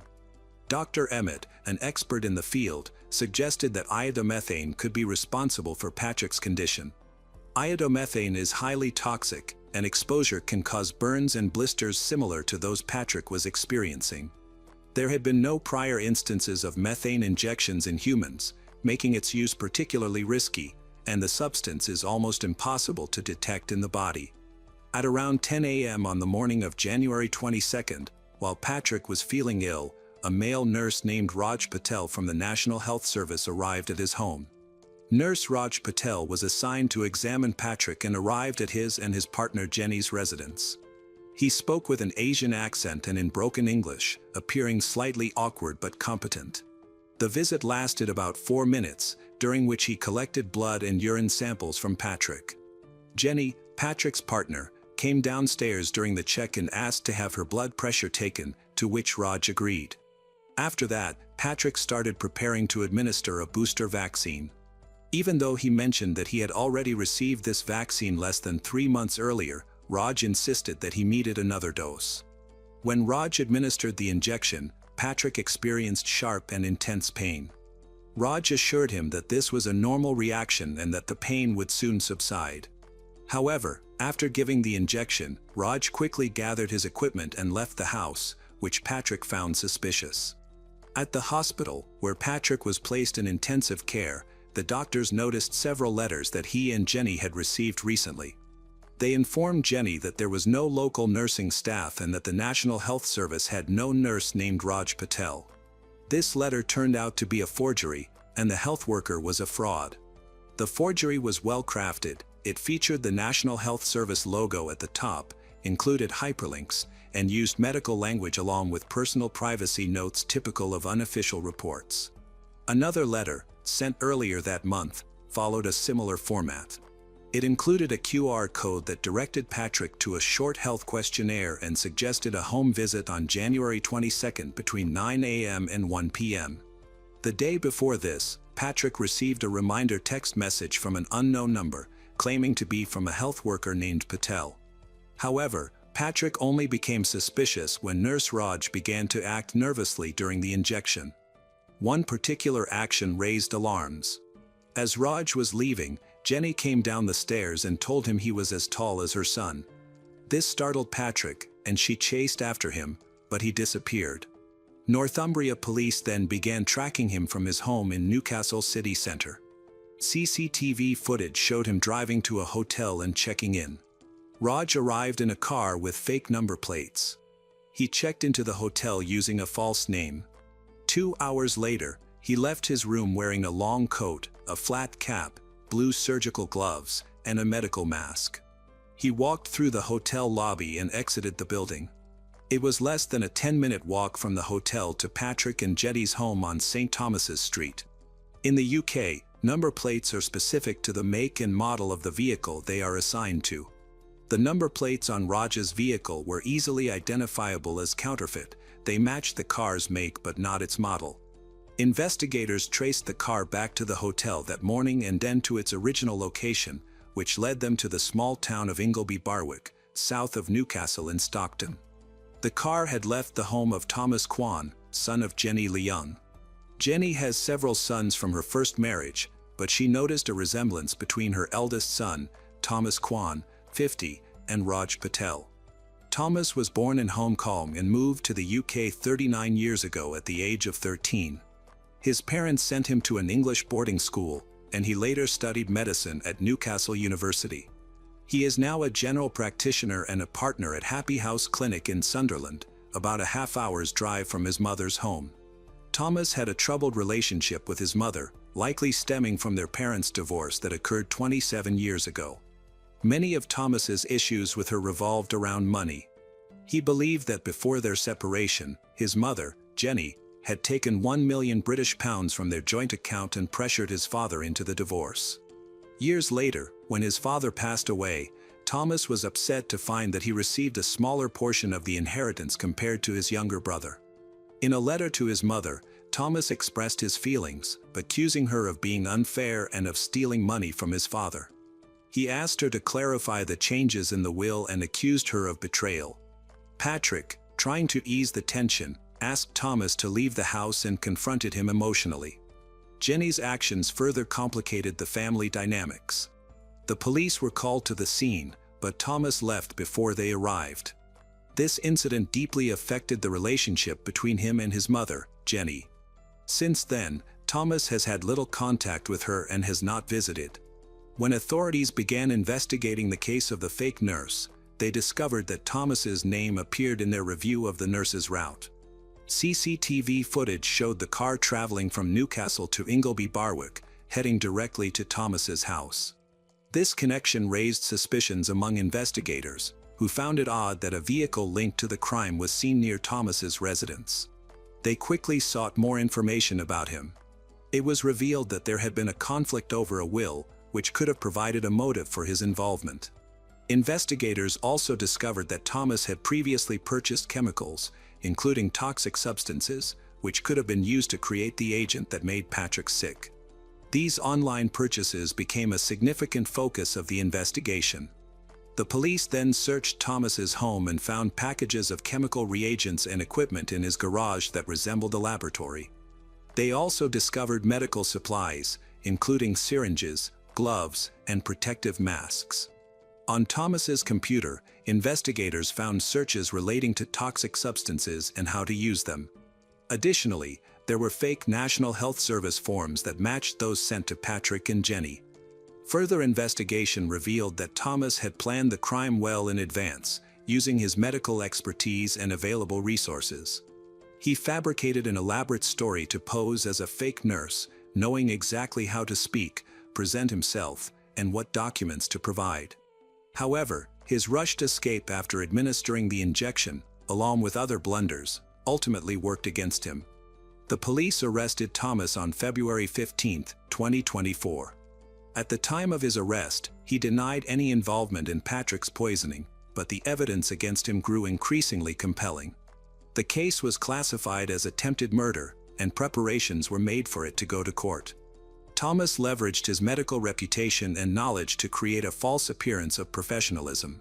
He orchestrated the entire scheme to avoid detection until it was too late. During a search of his home, police discovered not only chemicals and instructions but also complete production equipment, including measuring instruments, protective suits, and laboratory containers.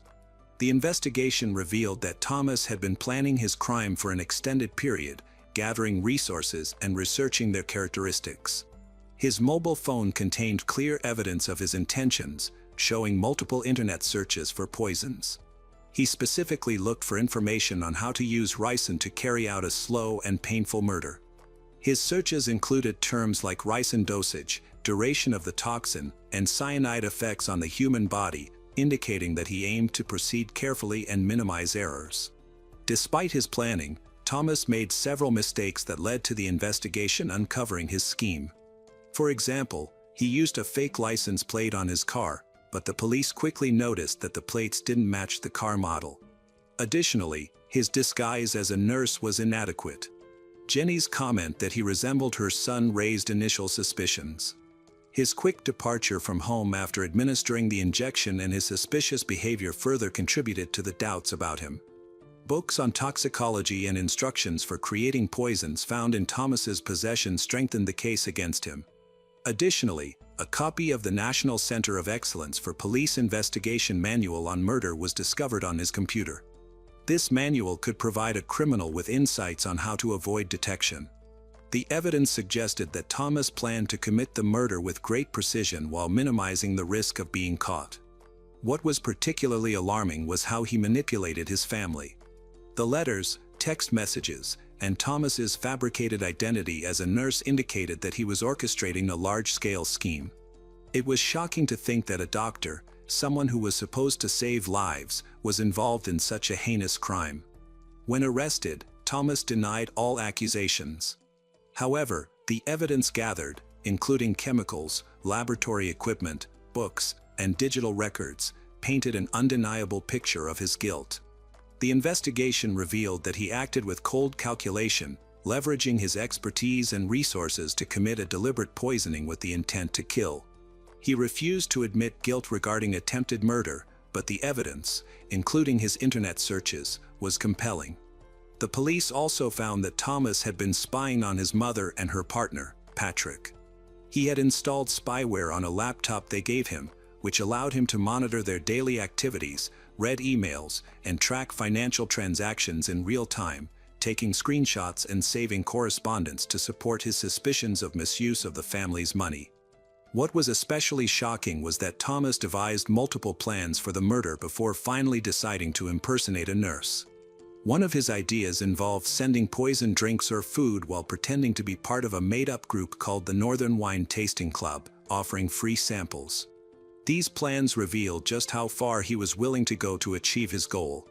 When Thomas created the nurse persona, Raj Patel, he made a fake ID with his own picture, used a wig, and glued on a beard. He not only had a detailed cover story but also props to support his disguise in case anyone questioned him. During the 40 minutes he spent in the house, he managed to deceive even his own mother by acting like a caring healthcare worker. This revelation stunned those who knew Thomas. Patients were shocked to find out that their doctor was involved in such a crime. Many expressed that the trust typically inspired by a man in a doctor's uniform was ruthlessly exploited. Residents in the neighborhood watched in horror as the investigation disrupted their quiet suburb. While Patrick was in intensive care, doctors worked hard to save his life. He underwent several surgeries to remove dead tissue and stop the infection from spreading further. Additionally, he needed plastic surgery to repair the damage to his arm. Fortunately, Patrick survived, but he faces a long road to full recovery. Thomas Kwan was arrested but refused to cooperate with the medical team trying to determine what substance was injected into Patrick. By staying silent, he raised suspicions that he deliberately aimed to cause serious harm. The investigation indicated that he probably used iodine. During the proceedings, Thomas asserted that he did not intend to kill anyone, he merely sought to inflict mild pain or discomfort. However, when his trial commenced in Newcastle in October 2024, this assertion quickly fell apart in light of the evidence presented. Prosecutor Peter Makepeace, in his opening statement, reminded the jury that sometimes reality can be stranger than fiction. He pointed out that Thomas's careful and detailed planning suggested that his intentions were far more serious than he claimed. Thomas's knowledge of poisons, his extensive research, and his experience made it clear that he fully understood the life-threatening nature of his actions. Moreover, Thomas's motivation went beyond mere financial gain. Even though the inheritance he received after dividing property with his relatives was relatively small, his feelings of grievance ran deeper.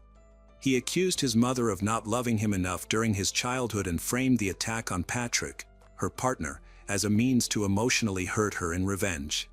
On the second day of the trial, October 7, 2024, Thomas pleaded guilty, which spared the court from weeks of hearings.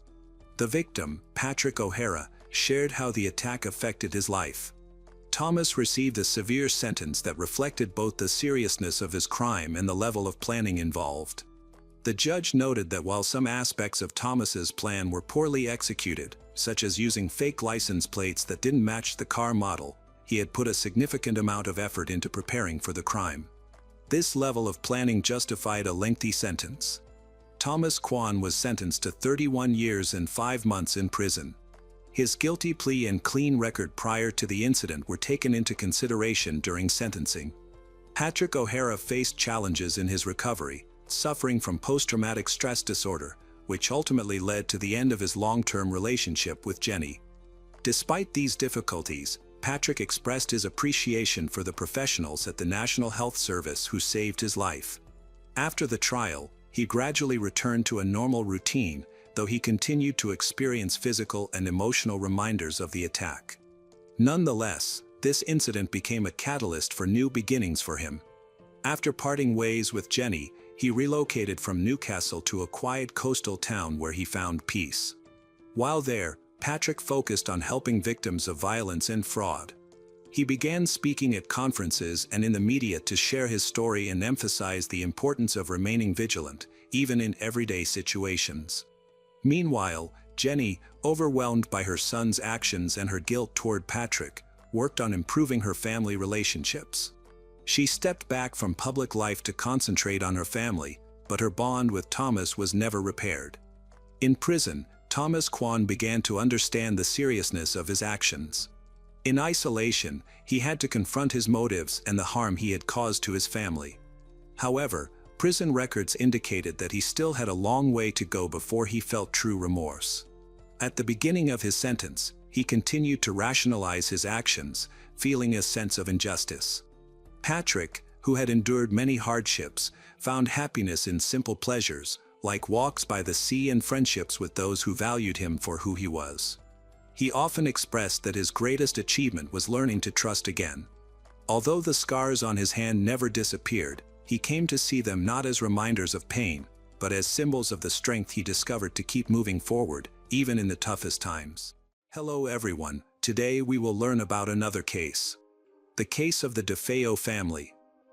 To truly understand it all, let's first get to know the DeFeo family, who once lived in the house at 112 Ocean Avenue in Amityville, Long Island, New York. Ronald Joseph DeFeo Sr., more commonly known as Big Ronnie, was born on November 16, 1930, to parents Rocco and Antoinette DeFeo. When he was younger, Big Ronnie was slender, handsome, and had a powerful gaze reminiscent of the legendary Rudolph Valentino. With his suave looks, he attracted the attention of Louise Marie DeFeo, who was born on November 3, 1931, to Michael John Briganti Jr. and Angelina Maria Briganti. Louise had aspirations of becoming a model. She was beautiful enough to mingle with the best, including the famous singer Mel Torme. After a brief courtship, Big Ronnie and Louise married. However, the Briganti family disapproved of Big Ronnie, cutting all ties with the newlyweds until September 26, 1951, when their son Ronald DeFeo Jr. was born. He would later be known as Butch. Growing up, Butch faced many struggles as the firstborn son. His father expected a lot from him, and Big Ronnie was not afraid to discipline Butch in harsh ways. One minute he would hug his son, and the next he would throw him across the room. Louise's brother, Michael John Briganti Jr., would later testify at the DeFeo trial about an incident he witnessed when Butch was only 2 years old. He recalled, "They were all sitting down in the basement watching TV, and he don't know what the boy had done, but all of a sudden, the father just pushed the boy into the wall. The boy banged his head or part of his shoulder or something." As a child, Butch was extremely overweight, a problem that would persist until his late teenage years when he began using amphetamines. His school life suffered as a result, with bigger kids often teasing him and calling him names like the Blob, Bucky Beaver, and Pork Chop. On July 29, 1956, Louise gave birth to a daughter, Dawn Teresa DeFeo. A few years later, on August 16, 1961, Louise gave birth to Allison Louise, and then again on September 4, 1962, to Mark Gregory. Sometime after Mark's birth, Louise decided to leave her husband for reasons that remain unclear. To win her back, Big Ronnie determination to express his love. On October 24, 1965, Big Ronnie was blessed with a third son, John Matthew. By this time, the family had moved from their Brooklyn apartment to a lavish home on the south shore of Long Island in the affluent community of Amityville. Many wondered how Big Ronnie, working as a car dealer service manager, could afford such a luxurious home. The answer was clear: his father-in-law, Michael John Briganti Sr. In the early 1970s, Big Ronnie decided he wanted life-sized portraits to immortalize his family. Michael Jr. picked up the tab, which was estimated to be at least $50,000. The painstakingly detailed portraits took over a year to complete, and when finished, they hung in large golden frames on the staircase wall between the first and second floors of the DeFeo home. By this point, Butch had become increasingly troublesome as he got older. The DeFeos owned an auto body shop where Butch worked, but he spent more time at bars than actually working. His growing addiction to banned substance and alcohol only made things worse, driving him to violence against his own family. There was even an incident where he pulled a gun on his father, and countless other times he lashed out physically at those closest to him. Then, in the early hours of November 13, 1974, Butch completely snapped. Armed with a rifle, he moved silently through the house, murdering his family members one by one as they slept. What's truly chilling about this is that, despite the brutal killings taking place within just 15 minutes, the bodies showed no signs of struggle. Even more bizarre, the sound of gunshots didn't wake any of the other family members, or at least didn't rouse them from their beds. The bodies were found all face down on their beds, almost as if they had been carefully placed that way. To add to the eerie nature of the crime, the rifle had no silencer, yet aside from the family dog barking, none of the neighbors reported hearing a single gunshot that night. After committing the horrific murders, Butch calmly took a bath, got dressed for work, and then reported the crime, claiming he discovered the gruesome scene after returning home. He even suggested that a mafia hitman, Louis Fellini, along with 2 accomplices, was responsible. However, a police interview soon revealed serious inconsistencies in his story. The next day, Butch admitted to carrying out the murders himself. Fellini, the supposed hitman, had an airtight alibi, proving he was out of state at the time of the killings. DeFeo confessed, saying, once he started, he just couldn't stop. It went so fast. He went on to explain how he took a bath, changed his clothes, and carefully disposed of key evidence, including his blood-stained clothes, the Marlin rifle, and cartridges, before going to work as if nothing had happened. It was claimed that Butch had been hearing voices that urged him to commit the murders. However, the prosecution brought in a psychiatrist. According to the psychiatrist, Butch wasn't hearing voices or possessed by another personality. He simply didn't see anything wrong with killing his family. Because of that, DeFeo was convicted on 6 counts of murder and sentenced to 6 consecutive life terms, which he continued to serve at the Sullivan Correctional Facility in New York until he died on March 12, 2021. Just over a year after the tragic deaths of the DeFeo family, the home on Ocean Boulevard was sold to the Lutz family, who would soon unknowingly step into a new chapter of horror. The Amityville home, marked by its horrific past, raises the question of whether the tragic events left behind some lingering eerie energy haunting the land where it all unfolded. However, the Lutz family wouldn't have to wonder for long. They would soon share their own unsettling experiences in the home. Although the price was a bit higher than their budget of $30,000 to $50,000, something about the house pulled them in. It was a beautiful colonial-style home with 6 bedrooms, a heated pool, and a boathouse sitting right on the Amityville River. Don't think for a second that the Lutz family wasn't aware of the horrific murders that had taken place there. In fact, they knew all about the house's dark past. But despite that, the Lutzes fell in love with the property and decided it was meant to be theirs. They bought the house for a bargain price of $80,000, never once thinking it was unlivable because of its tragic history. However, what was supposed to be their dream home soon turned into a waking nightmare.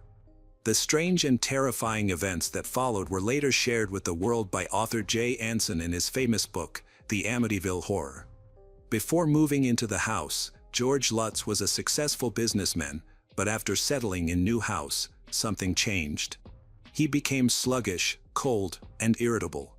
Most bizarre of all, he started waking up at 3:15 in the morning every night, unable to get back to sleep.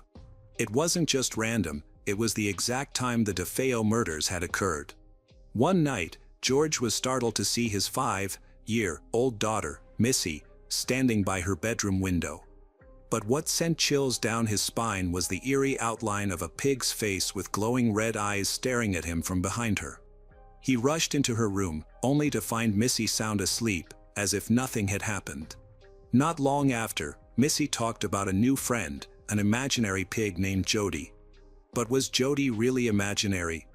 In another bone-chilling moment, George looked at his wife Kathy as she lay sleeping, but something was horribly wrong. Her face had distorted and aged, as if she'd become a 90-year-old woman overnight. At times, Kathy seemed to undergo strange transformations, aging rapidly and looking like someone else entirely. Her mother even witnessed this unnatural change firsthand. But the strange events didn't stop there. The house seemed to have a mind of its own. Doors were ripped off their hinges, and in the middle of a freezing winter, a room was suddenly filled with flies. Outside, cloven hoofprints appeared in the snow, right near their doorstep. Inside, green slime started to ooze down the walls, and then in the basement, they discovered a hidden room that didn't appear on any of the house's original blueprints. The room was painted a deep, unsettling red and was only large enough for 2 people to sit close together. But what was even more disturbing was the faint rancid odor that lingered in the room, adding to the overwhelming sense of dread that hung in the air. George even tried bringing their family dog into the mysterious basement room, but the animal refused to step inside. The usually dog backed away, tail tucked, and whimpered in fear. It was the first time George had ever seen the dog so terrified, as if it sensed something lurking in the shadows, something invisible to human eyes but deeply unsettling to an animal's instincts. The eerie experiences didn't stop there. One night, George was jolted awake by the unmistakable sound of a band playing downstairs. The lively music echoed through the house as if an invisible group was holding a late-night gathering. Confused and unnerved, he made his way to the living room to investigate, but the moment he stepped inside, everything went silent. No music, no people, nothing. Yet something had definitely been there. The rug had been rolled up, and the furniture had been shifted, as if a dance floor had been cleared for a ghostly celebration. Desperate for help, the Lutz family reached out to a priest, hoping for some kind of blessing or relief from the terrifying events.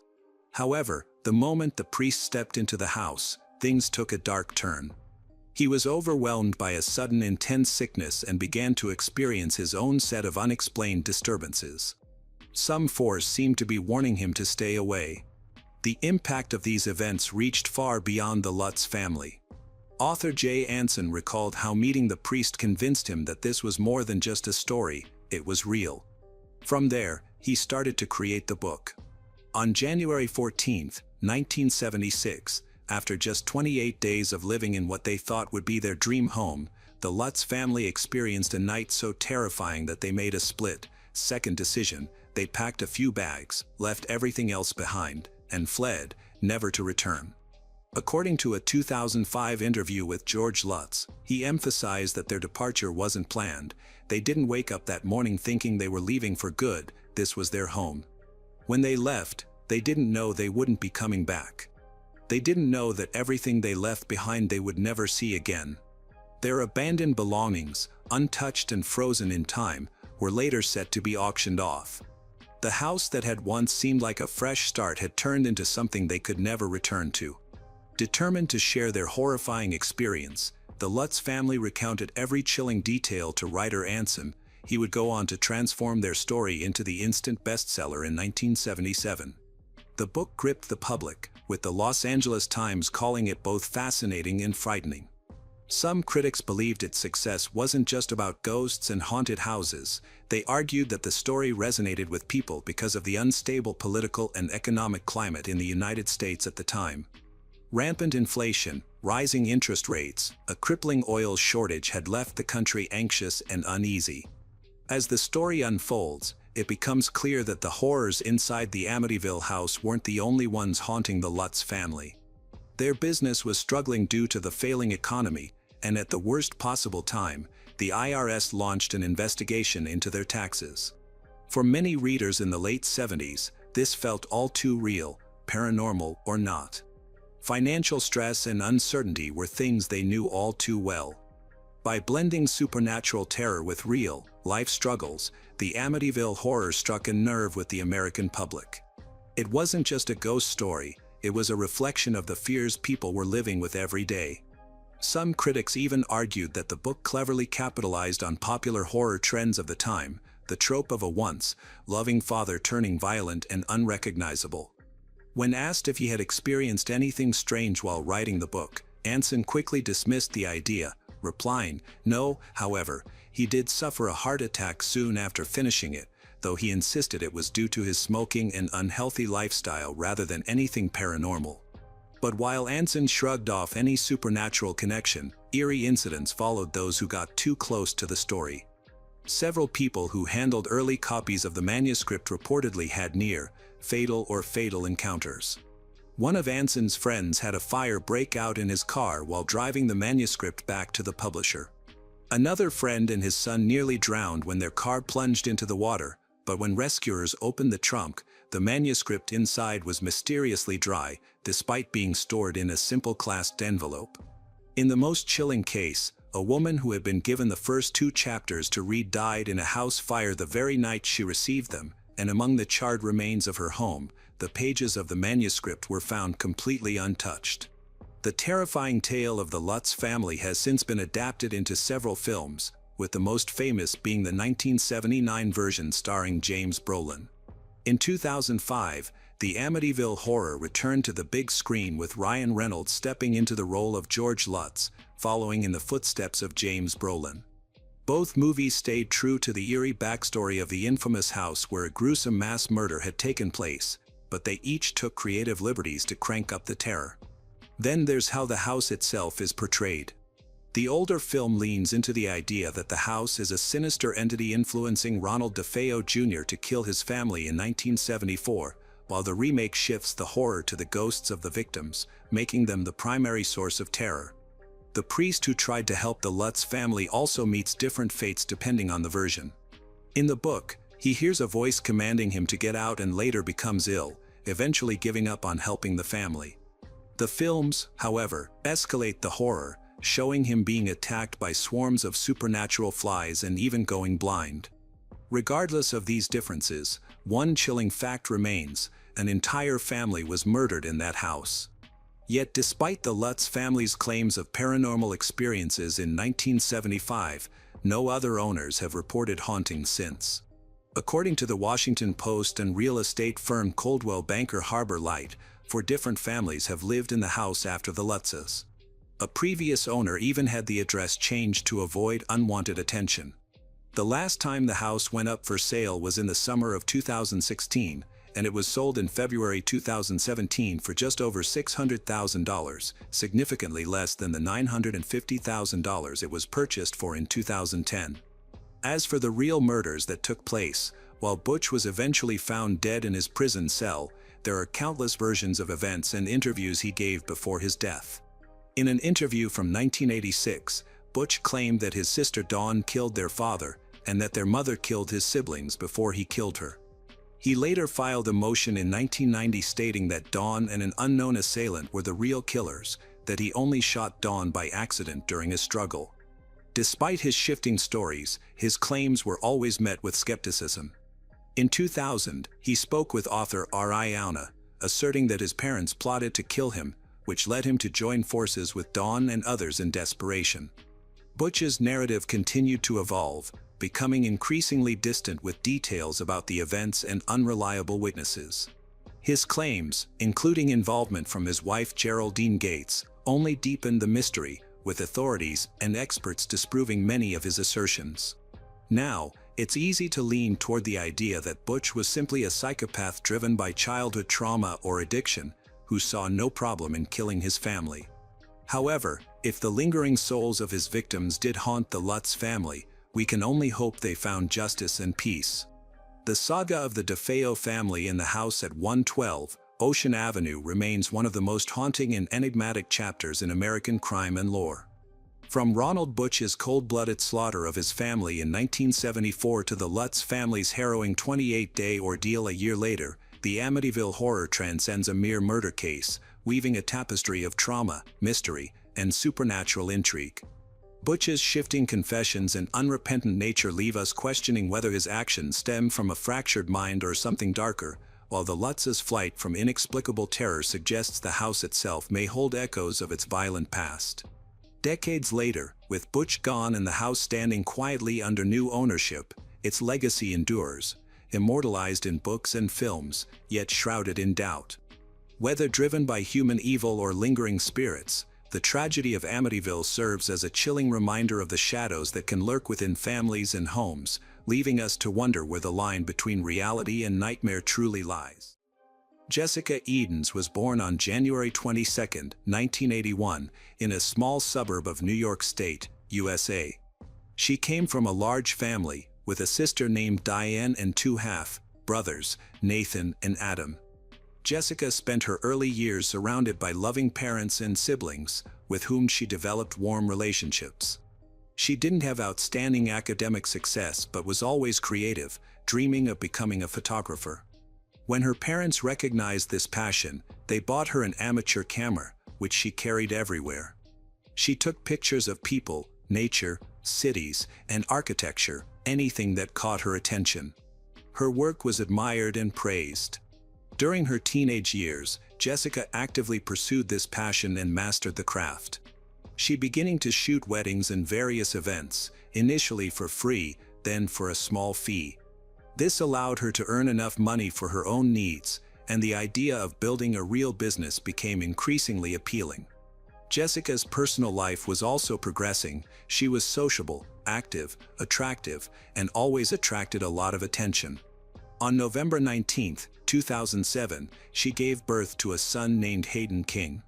Jessica became pregnant during a rapidly developing relationship with a young man, but the love between them faded quickly, and they broke up before Hayden was born. However, Jessica remained optimistic and maintained friendly relations with the child's biological father, allowing him to communicate with Hayden. Jessica was determined to provide everything her child needed, regardless of whether she had a partner or was raising him as a single mother. Fortunately, she did not have to be alone for long. In 2008, Jessica met a man named Benjamin Edens. They quickly found common ground, grew closer, and within a few meetings, they could not imagine their lives without each other. They was in no hurry to officially register their marriage, as both were creative individuals who understood each other well. After a few months, they moved in together, and Jessica began to contemplate having more children. After a while, they officially got married in 2010. Shortly thereafter, they decided to move to a new large house located in a small, cozy town in Easley, South Carolina, which was ideal for a quiet family life. Their family relationships flourished, and Jessica was convinced she had found the man of her dreams, a feeling that was mutual. 2 years later, on July 19, 2012, they welcomed a daughter named Harper Edens. Jessica believes this further strengthens her relationship with Benjamin. He was a wonderful father who spent all his free time with Harper. He also became so close to Hayden that the boy did not suspect Benjamin was not his biological father. By 2017, Hayden was in the 4th grade, while his younger sister Harper was about to start 1st grade in the fall. This was an exciting milestone. From the outside, Jessica's family appeared perfect. She had 2 children, a beloved job, and a husband whom she described to everyone as the best person. Her eldest child was a good student, and the family expected the same from Harper. Jessica's passion for photography thrived, but when she had her daughter, she decided to take a break and become a housewife, stepping back from her small but successful photo business. However, as Harper grew more independent, Jessica returned to attending various events to conduct professional photography. To simplify her client search, she created a website where she introduced herself as a photographer from Greenville. Jessica described her life as perfect, but, as often happens, things were exaggerated. Behind the facade of love and understanding, difficulties began to arise in the marriage. Over time, Benjamin's feelings cooled, and tension accumulated between them. Jessica wanted to understand what was happening as she began to notice uncharacteristic behaviors in her husband. He would come home from work, immediately run into the shower without even saying hello to his wife and children, as if he were trying to hide something. More and more often, he stayed at work much longer than his shift lasted, citing overtime and global projects that no one could confirm. He began to actively engage in sports, carefully monitored his appearance, and switched to healthy eating. All this could look like ordinary healthy habits that people develop with age, but not with Jessica. She began to suspect Benjamin of cheating. Quickly, a suitable candidate for an affair appeared. A young, attractive woman had recently started at her husband's workplace. This woman's name was Meredith Rahm. She was born on October 29, 1988, in Collierville, Tennessee. In Jessica's opinion, it was on Meredith that her husband had set his eyes. In the early years of Meredith's life, her parents divorced, and her mother quickly found a new man and remarried, so Meredith had a stepfather named Carlton Chambers. He was a worthy person and became like a second father to her. The family in which she grew up was friendly and loving. Meredith had a younger sister named Brittany Rowell. She dedicated herself to her studies from an early age and was focused on career success. She studied well and was creative, like Jessica, but family and children were of little interest to her.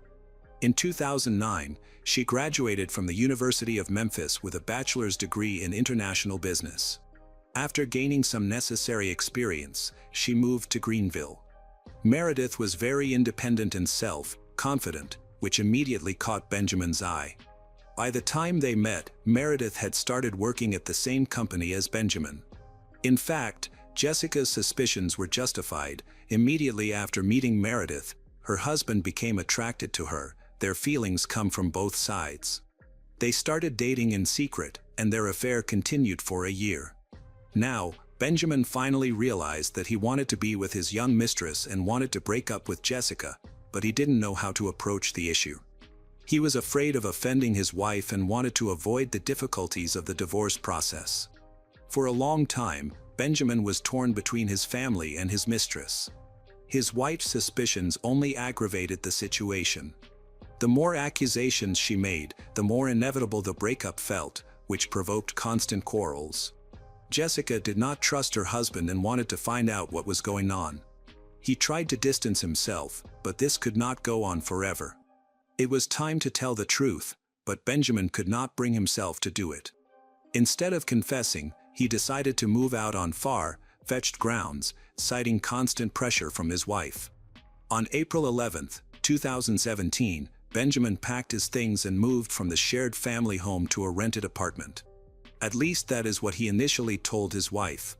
Jessica kept hoping that these were only temporary difficulties that many people experience, and that their marriage would be saved.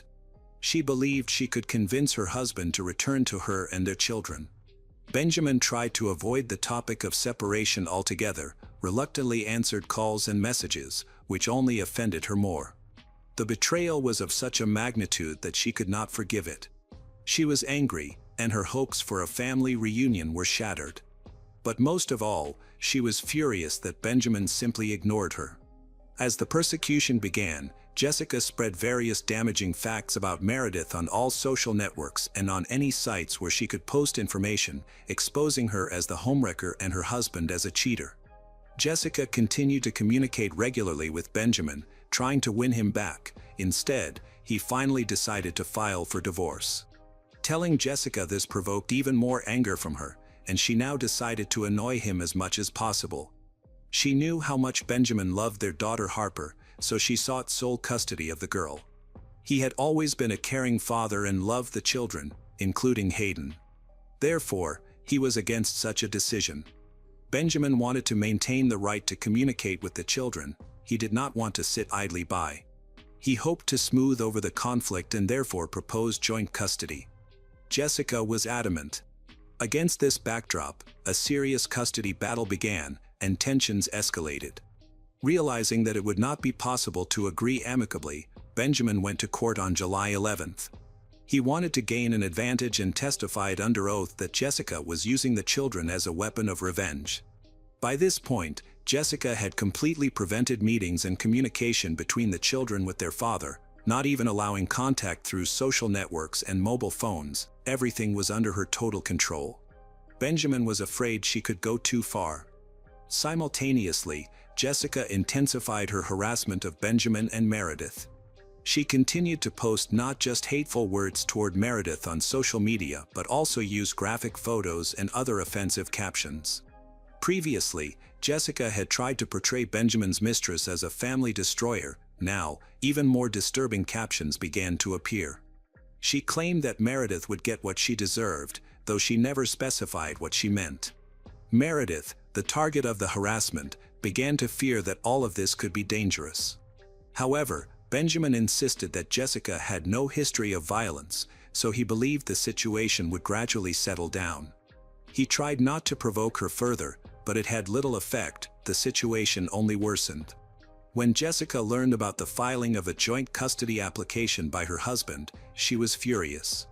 Benjamin had always been a decent person, a valuable employee who earned a good salary and had no bad habits or addictions, so there were no serious grounds for denying him custody or terminating his contact with the children. He simply wanted to see them. Now that he had received the right to visit, which Jessica could not oppose.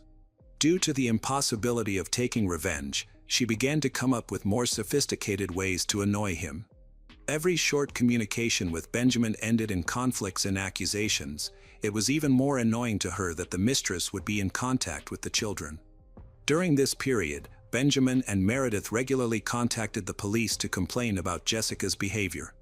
In particular, Meredith could no longer tolerate the publications that Jessica made about her daily on various social networks.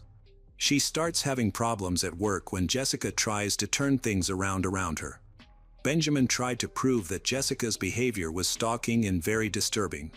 Worse, he began receiving frightening messages from Jessica, all concerning the children. It seemed she was trying to intimidate him with ambiguous phrases, and he worried that his daughter might be in danger. In July 2017, after a court meeting, he called the police to check on the welfare of the children at Jessica's house. He described the situation in detail. He felt powerless since Jessica still interfered with the meetings, and he did not want to use force, fearing she would use this in court against him to strip him of his joint custody rights. The officers who responded reported that everything was fine, but the anxiety from the threats continued to grow. On July 12th, they discussed joint custody again. All attempts by Jessica to prevent this were unsuccessful, making her even more furious.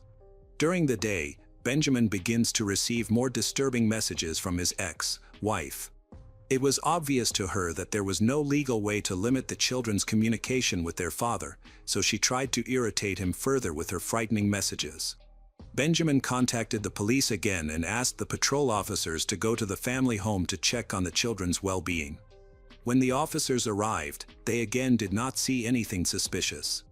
The report compiled by the patrolman stated that everything was fine, the family seemed normal, Jessica behaved calmly, and her son and daughter were in a good mood while watching a movie when the officers arrived.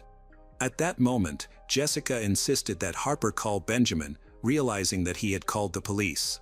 All of this became part of her insidious plan to expose him as a liar. While the officer was in the house, he discussed the potential resumption of relations with Benjamin.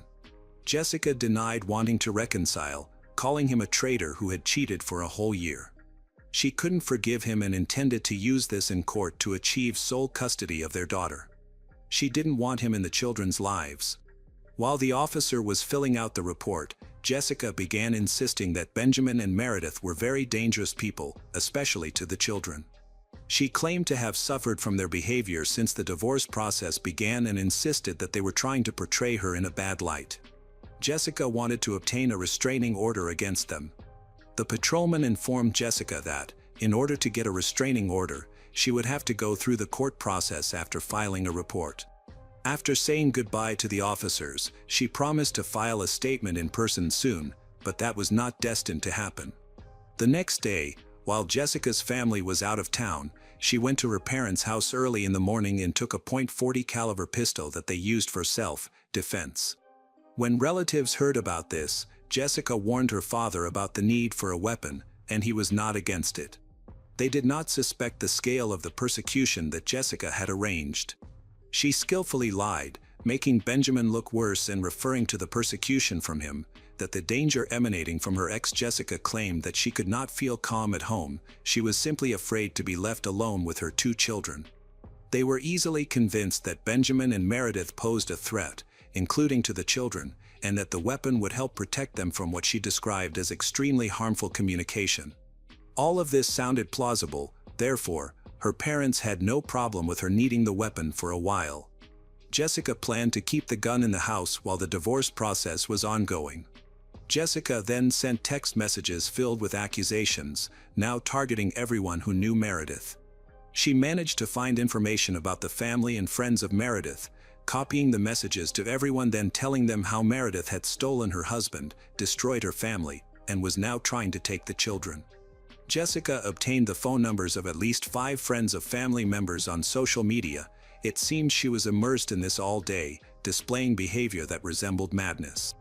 She even personally called several people, relaying her story over her mobile phone. Some of Jessica's acquaintances became disappointed in her decency, causing real damage to her reputation.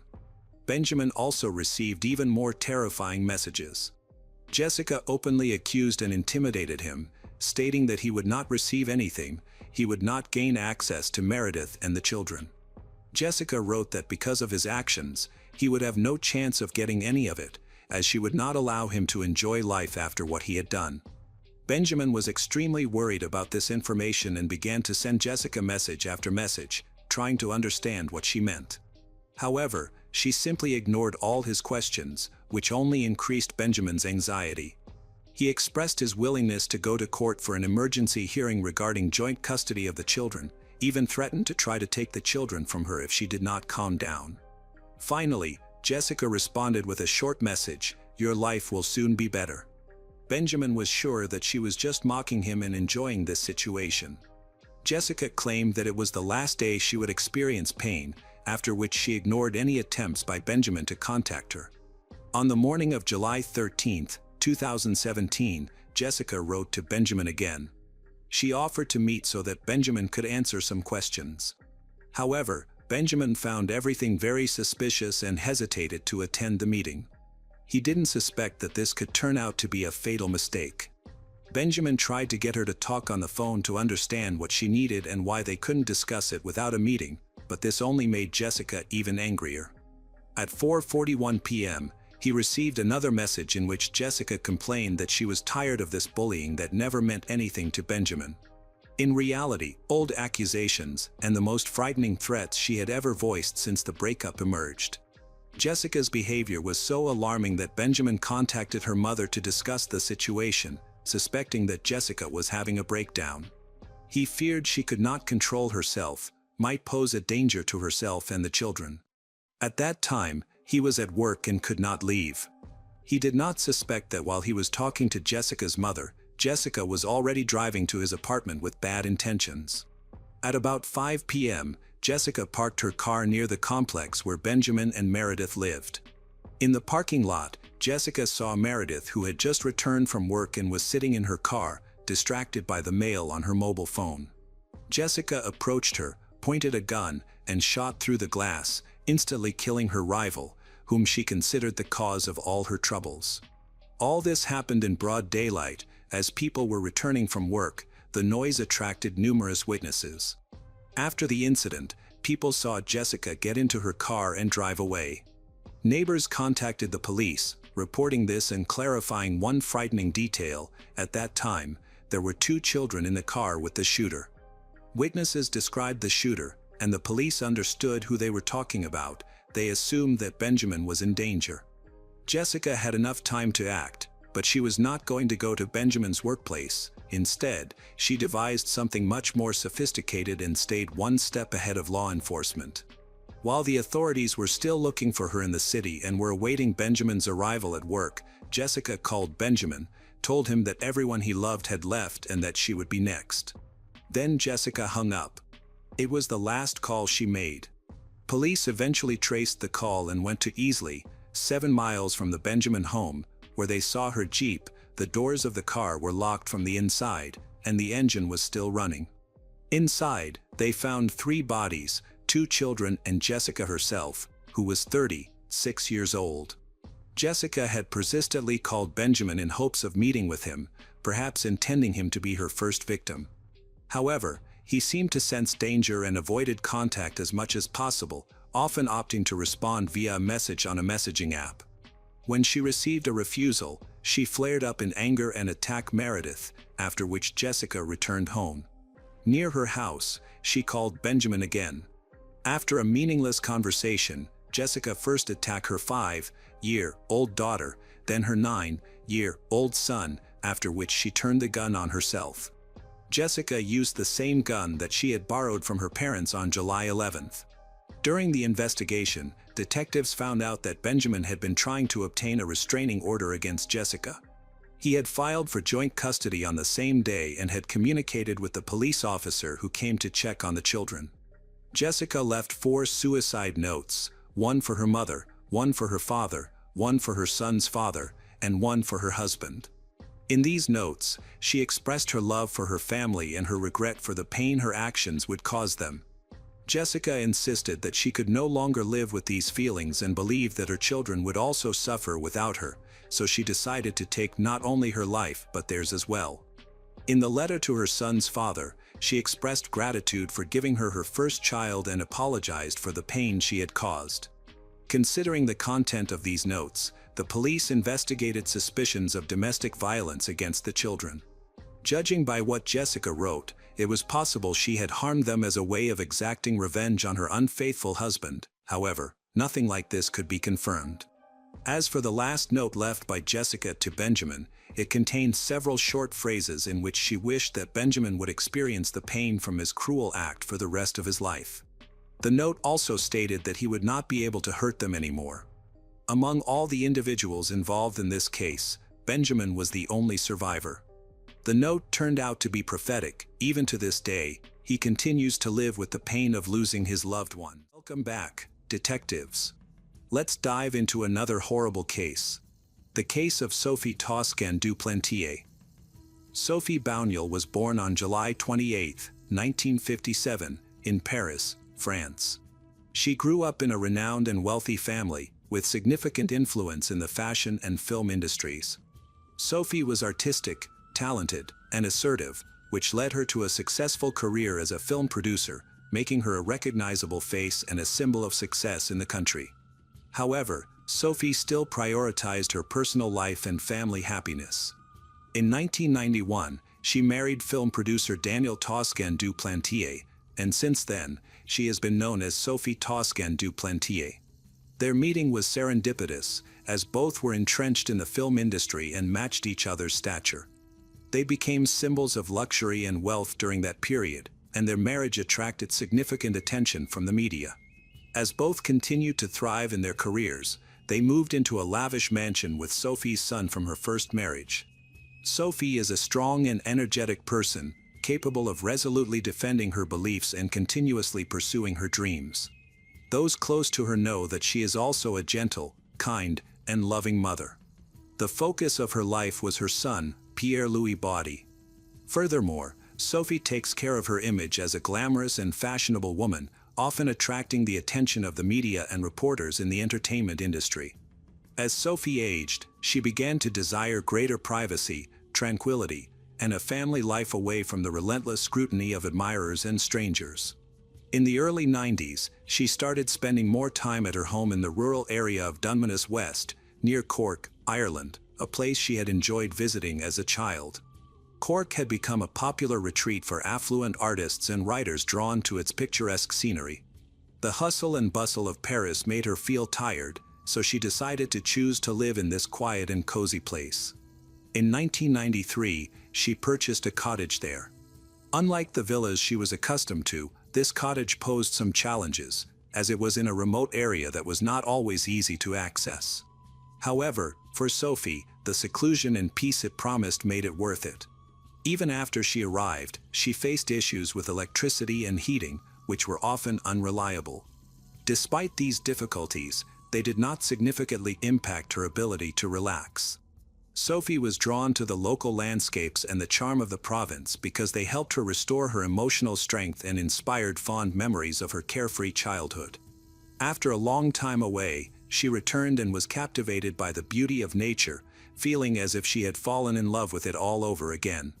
From then on, she chose to focus on the positives and disregard any inconveniences.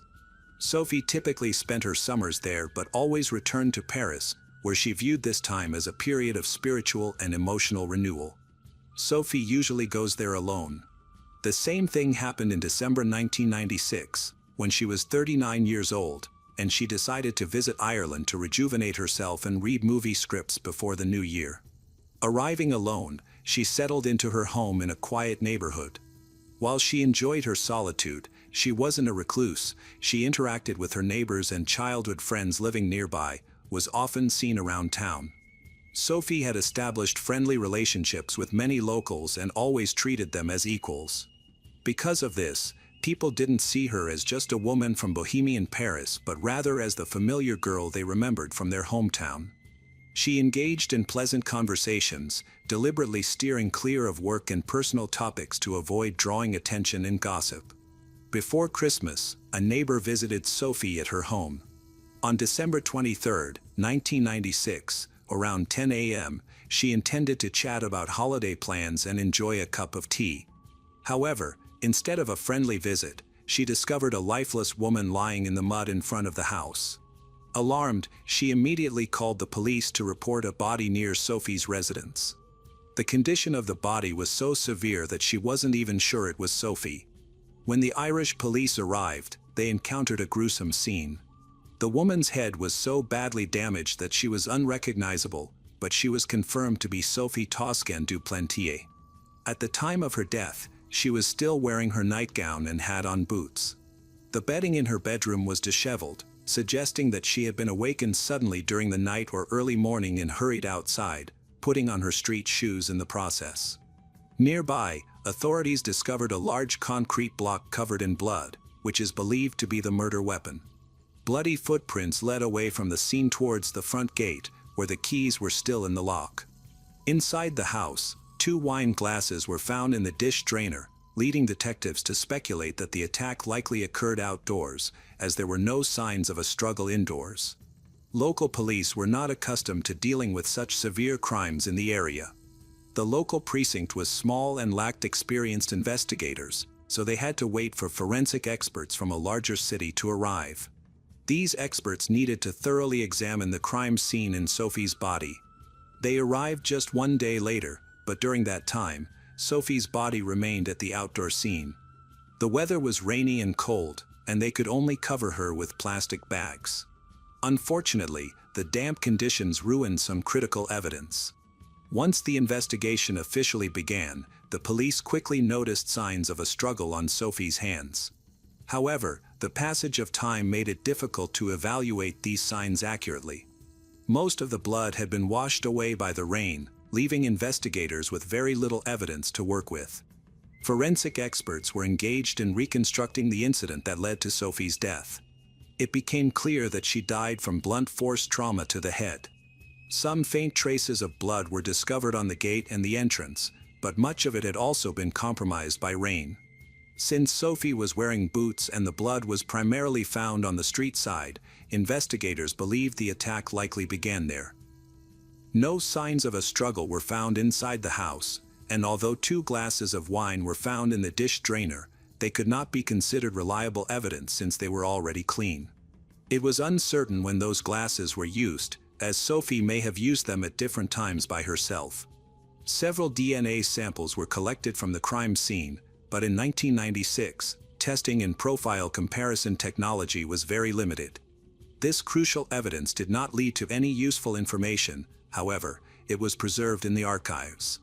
Detectives attempted to piece together the timeline of Sophie's activities since her arrival in Ireland. They discovered that she had arrived on December 21st. That same day, she was seen shopping at a grocery store, appearing relaxed while casually exploring the area. Sophie engaged in friendly conversations with several locals who were familiar with her. One store owner recalled that a man in a black coat and hat entered the store shortly after Sophie.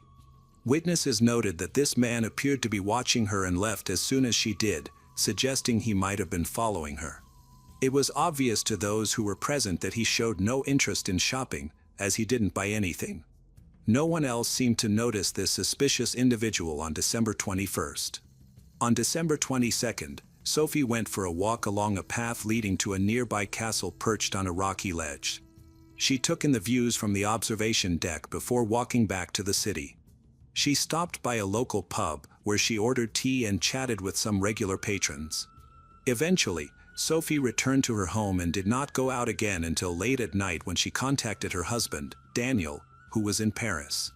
This information helped investigators establish the timeline of the incident. Sophie's body was discovered at 10 a.m. the following morning, suggesting the attack occurred sometime between midnight and that time. Given the nature of the crime, investigators believed the killer was likely someone from Sophie's close circle, as is often the case in similar situations. The first suspect was Sophie's husband, Daniel. There were whispers that their marriage was struggling. As the police delved deeper into their family dynamics, they uncovered that the strain was due to Daniel's ongoing infidelity. Sophie had expressed her desire to end the relationship even before her trip to Ireland, viewing the getaway as a chance to relieve stress before the separation. Since both individuals were prominent and wealthy, the divorce would likely have been complex and highly publicized. Financial motivations can often lead to violent acts. However, Daniel was quickly cleared as a suspect when he claimed he was in France at the time of the murder, a claim corroborated by numerous witnesses, providing him with a solid alibi. The situation was further complicated by the fact that the murder occurred in a town with an insufficient police force, leaving them lacking the resources needed for a thorough investigation. This resulted in delays while they sifted through various theories and false claims. At this point, investigators considered the possibility that the murderer was familiar with both the victim, Sophie, and the local area, as the crime was committed without attracting attention. This explained the absence of outcry during the incident, even from neighborhood dogs, who would have recognized the perpetrator's scent but may not have reacted. Subsequently, detectives focused their attention on a man named Ian Kenneth Bailey. Ian was born in Manchester in 1957 and had a troubled past, as well as a troubled reputation. He started his career as a freelance journalist, owned a business, and held various jobs before moving to Ireland in 1991. At the time of the murder, Ian was living with his girlfriend and had experienced run-ins with local law enforcement.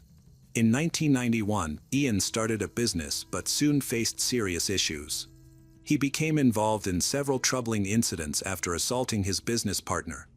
Conflicts with authorities resulted in his conviction for assault later that year, and he spent some time in jail. Ian had a history with local police due to his temper and aggressive behavior, including previous domestic violence incidents that even led to his partner being hospitalized, although he was not jailed for those cases.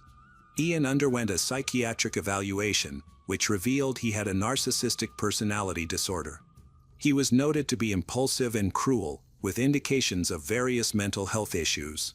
Experts described him as someone with very high self-esteem and a problem with alcohol, contributing to his unpredictable and violent outbursts. He claimed that his behavior was partly due to a difficult divorce that had occurred shortly before he moved to West Cork. There were additional reasons to consider him a suspect. His house was close to Sophie's, making it easy for him to approach her without being noticed. At that time, Ian was living with his girlfriend, Catherine Jules Thomas, who was also a local resident. Remarkably, on December 23, shortly after Sophie's body was discovered, they were among the first to arrive at the crime scene and possessed knowledge of many details about the crime.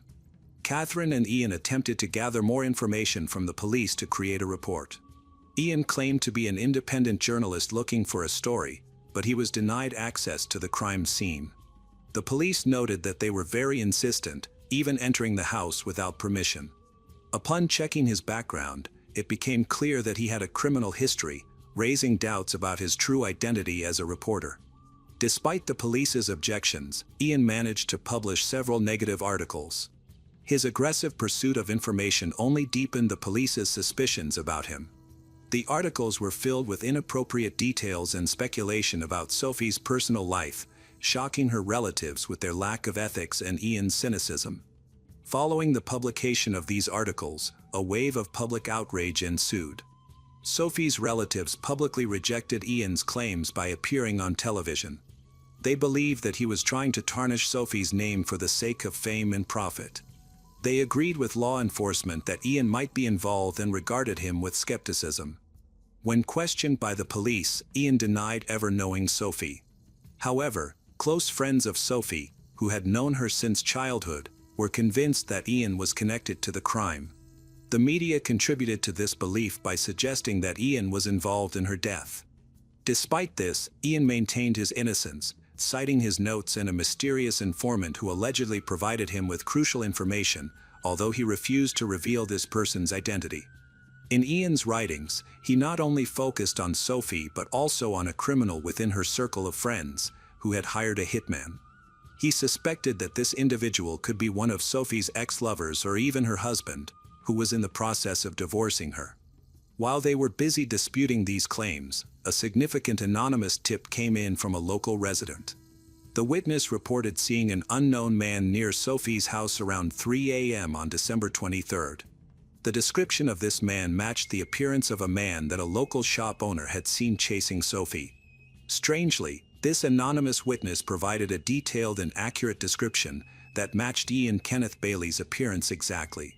A few days later, he was arrested and taken to the police station for questioning.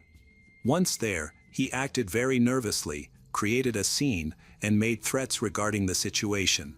Detectives quickly noticed suspicious scratches on his face and hands.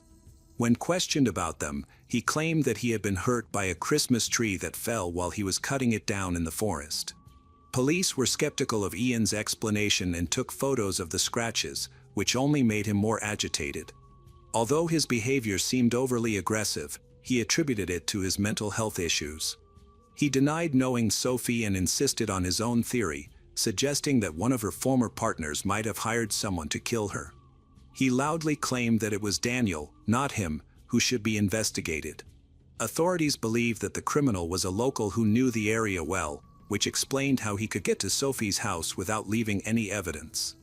Ian argued that the forensic team took too long to arrive at the crime scene, allowing rain to wash away any potential evidence, and insisted that being a local was irrelevant. He criticized the initial investigation as negligent and accused the police of attempting to pin the blame on him. Detectives interviewed Ian's friends, who reported seeing him at a local pub the night before the crime. Ian had no scratches on his face, making it improbable that he ventured into the forest at night to retrieve a Christmas tree after leaving the bar. Despite numerous objections, he was arrested on February 10, 1997, after new information emerged. Another key witness, Ian's ex-wife Jules Thomas, provided a statement. She was very concerned about potential charges from the police, which prompted her to speak up. She confirmed that she indeed met Sophie in the store on December 21, 1996. Ian learned about Sophie's arrival and went to find her to get a story. Jules also suggested that he might have followed Sophie to an observation deck on the 22nd, where she went to admire the castle. On that same day, when Ian returned, he acted very mysteriously and strangely, even commenting that something terrible might happen in the city that night. He never clarified what had made him anxious. Later that evening, Ian went out for a walk, but when he returned, he left again, only to come back an hour later. He assumed Jules was asleep, but she woke up several times throughout the night and did not find him at home. Finally, Ian confessed that he had gone to the nearby studio to work until 9 a.m. The inconsistencies in his statements and Jules's admissions led to his detention. However, within 12 hours, no solid evidence was found linking him to the murder. Under Irish law, if there is insufficient evidence to convict a suspect within 12 hours of arrest, the suspect must be released. As a result, he was released due to insufficient evidence. Despite being a prime suspect, law enforcement had no choice but to let him go. However, public suspicion towards him increased. Ian's behavior became increasingly erratic, which he attributed to mental health issues. The stress of being implicated as a possible murderer took a toll on his well-being, and he began experiencing hallucinations. He also tried to blame the police for defaming him, but his efforts were unsuccessful. The rumors he spread began to sound nonsensical. On January 27, 1998, they decided to arrest Ian again. He maintained his innocence and argued that the police had no evidence against him. Detectives pointed to the only DNA evidence found at the crime scene, which did not belong to Sophie. However, it was of poor quality due to contamination from prolonged exposure to the elements. This made it impossible to definitively link Ian to the murder, creating a significant hurdle for the investigation. Under Irish law, an individual can only be arrested twice without being charged for a crime. Ian maintained his innocence throughout the process. During his second arrest, authorities had just 12 hours to establish his involvement in the murder. He felt pressure to confess, which only fueled his anger. He sought to leverage his connections in journalism to discredit the local police, claiming that authorities were attempting to make him a scapegoat. Detectives believed Ian was simply aware of his legal rights and was stalling. Despite public suspicion of his guilt, he attributed his unusual interest in the case to his work as a journalist, stating that he was only pursuing a sensational story. This explained his presence while Sophie was alive. The police could not find any evidence against him, and he was released, leading to a standstill in the investigation. In 2003, Ian sued several news organizations for libel, as his connection to the murder had never been established. He sought to clear his name through legal action against the media. During the trial, multiple witnesses testified against him, claiming to have seen him on the day of Sophie's death. The most significant testimony came from an anonymous witness who reported seeing Ian near Sophie's house at night and accused him of lying. Jules Thomas, speaking for the prosecution, described Ian as rude and unstable, suggesting that he might be capable of violence. Nevertheless, the Irish authorities maintained that they lacked sufficient evidence to charge him. No conclusive evidence was found, and the DNA samples collected could not be fully analyzed, leaving officials constrained by the law. Sophie's family was deeply disappointed by the lack of progress in the investigation into her death. Relatives, including her husband, viewed the police's response as inadequate. In 2008, the family sought justice by appealing to the French court for an investigation but faced numerous obstacles. The key witness in the case later revealed that he had falsely accused journalist Ian out of fear of the police. After this revelation, Ian decided to take legal action against the Irish government for wrongful prosecution. His lawyer based their strategy on the witness's retraction of his statement. However, in 2019, a court in France began the trial without Ian's participation. Under French law, if a French citizen is killed abroad, the trial can take place in France. About 30 witnesses were summoned to testify. As a result of the proceedings, the court convicted Ian Kenneth Bailey of murder and sentenced him to 25 years in prison. However, the Irish Supreme Court refused to extradite him, arguing that the court's decision was flawed due to a lack of sufficient evidence. Consequently, Ian remained in Ireland, avoiding extradition and any legal consequences there. In 2022, a significant development occurred when the Irish and French judicial systems collaborated to investigate Sophie's murder. They reviewed all the case materials and re-examined the evidence, despite some being lost or damaged. There were suggestions that an accomplice of Daniel might have been involved, and Ian's account could have shed light on the truth. Unfortunately, Ian Kenneth Bailey passed away from cardiac arrest in January 2024 before he could learn the outcome of the investigation. The police searched his apartment, hoping to gather DNA samples for comparison with evidence collected during the original investigation in the 1990s. With advancements in DNA profiling and analysis, there was a renewed opportunity to uncover the truth about what happened. Nearly 30 years had passed since Sophie's death, and there was finally hope for answers. However, none had emerged yet.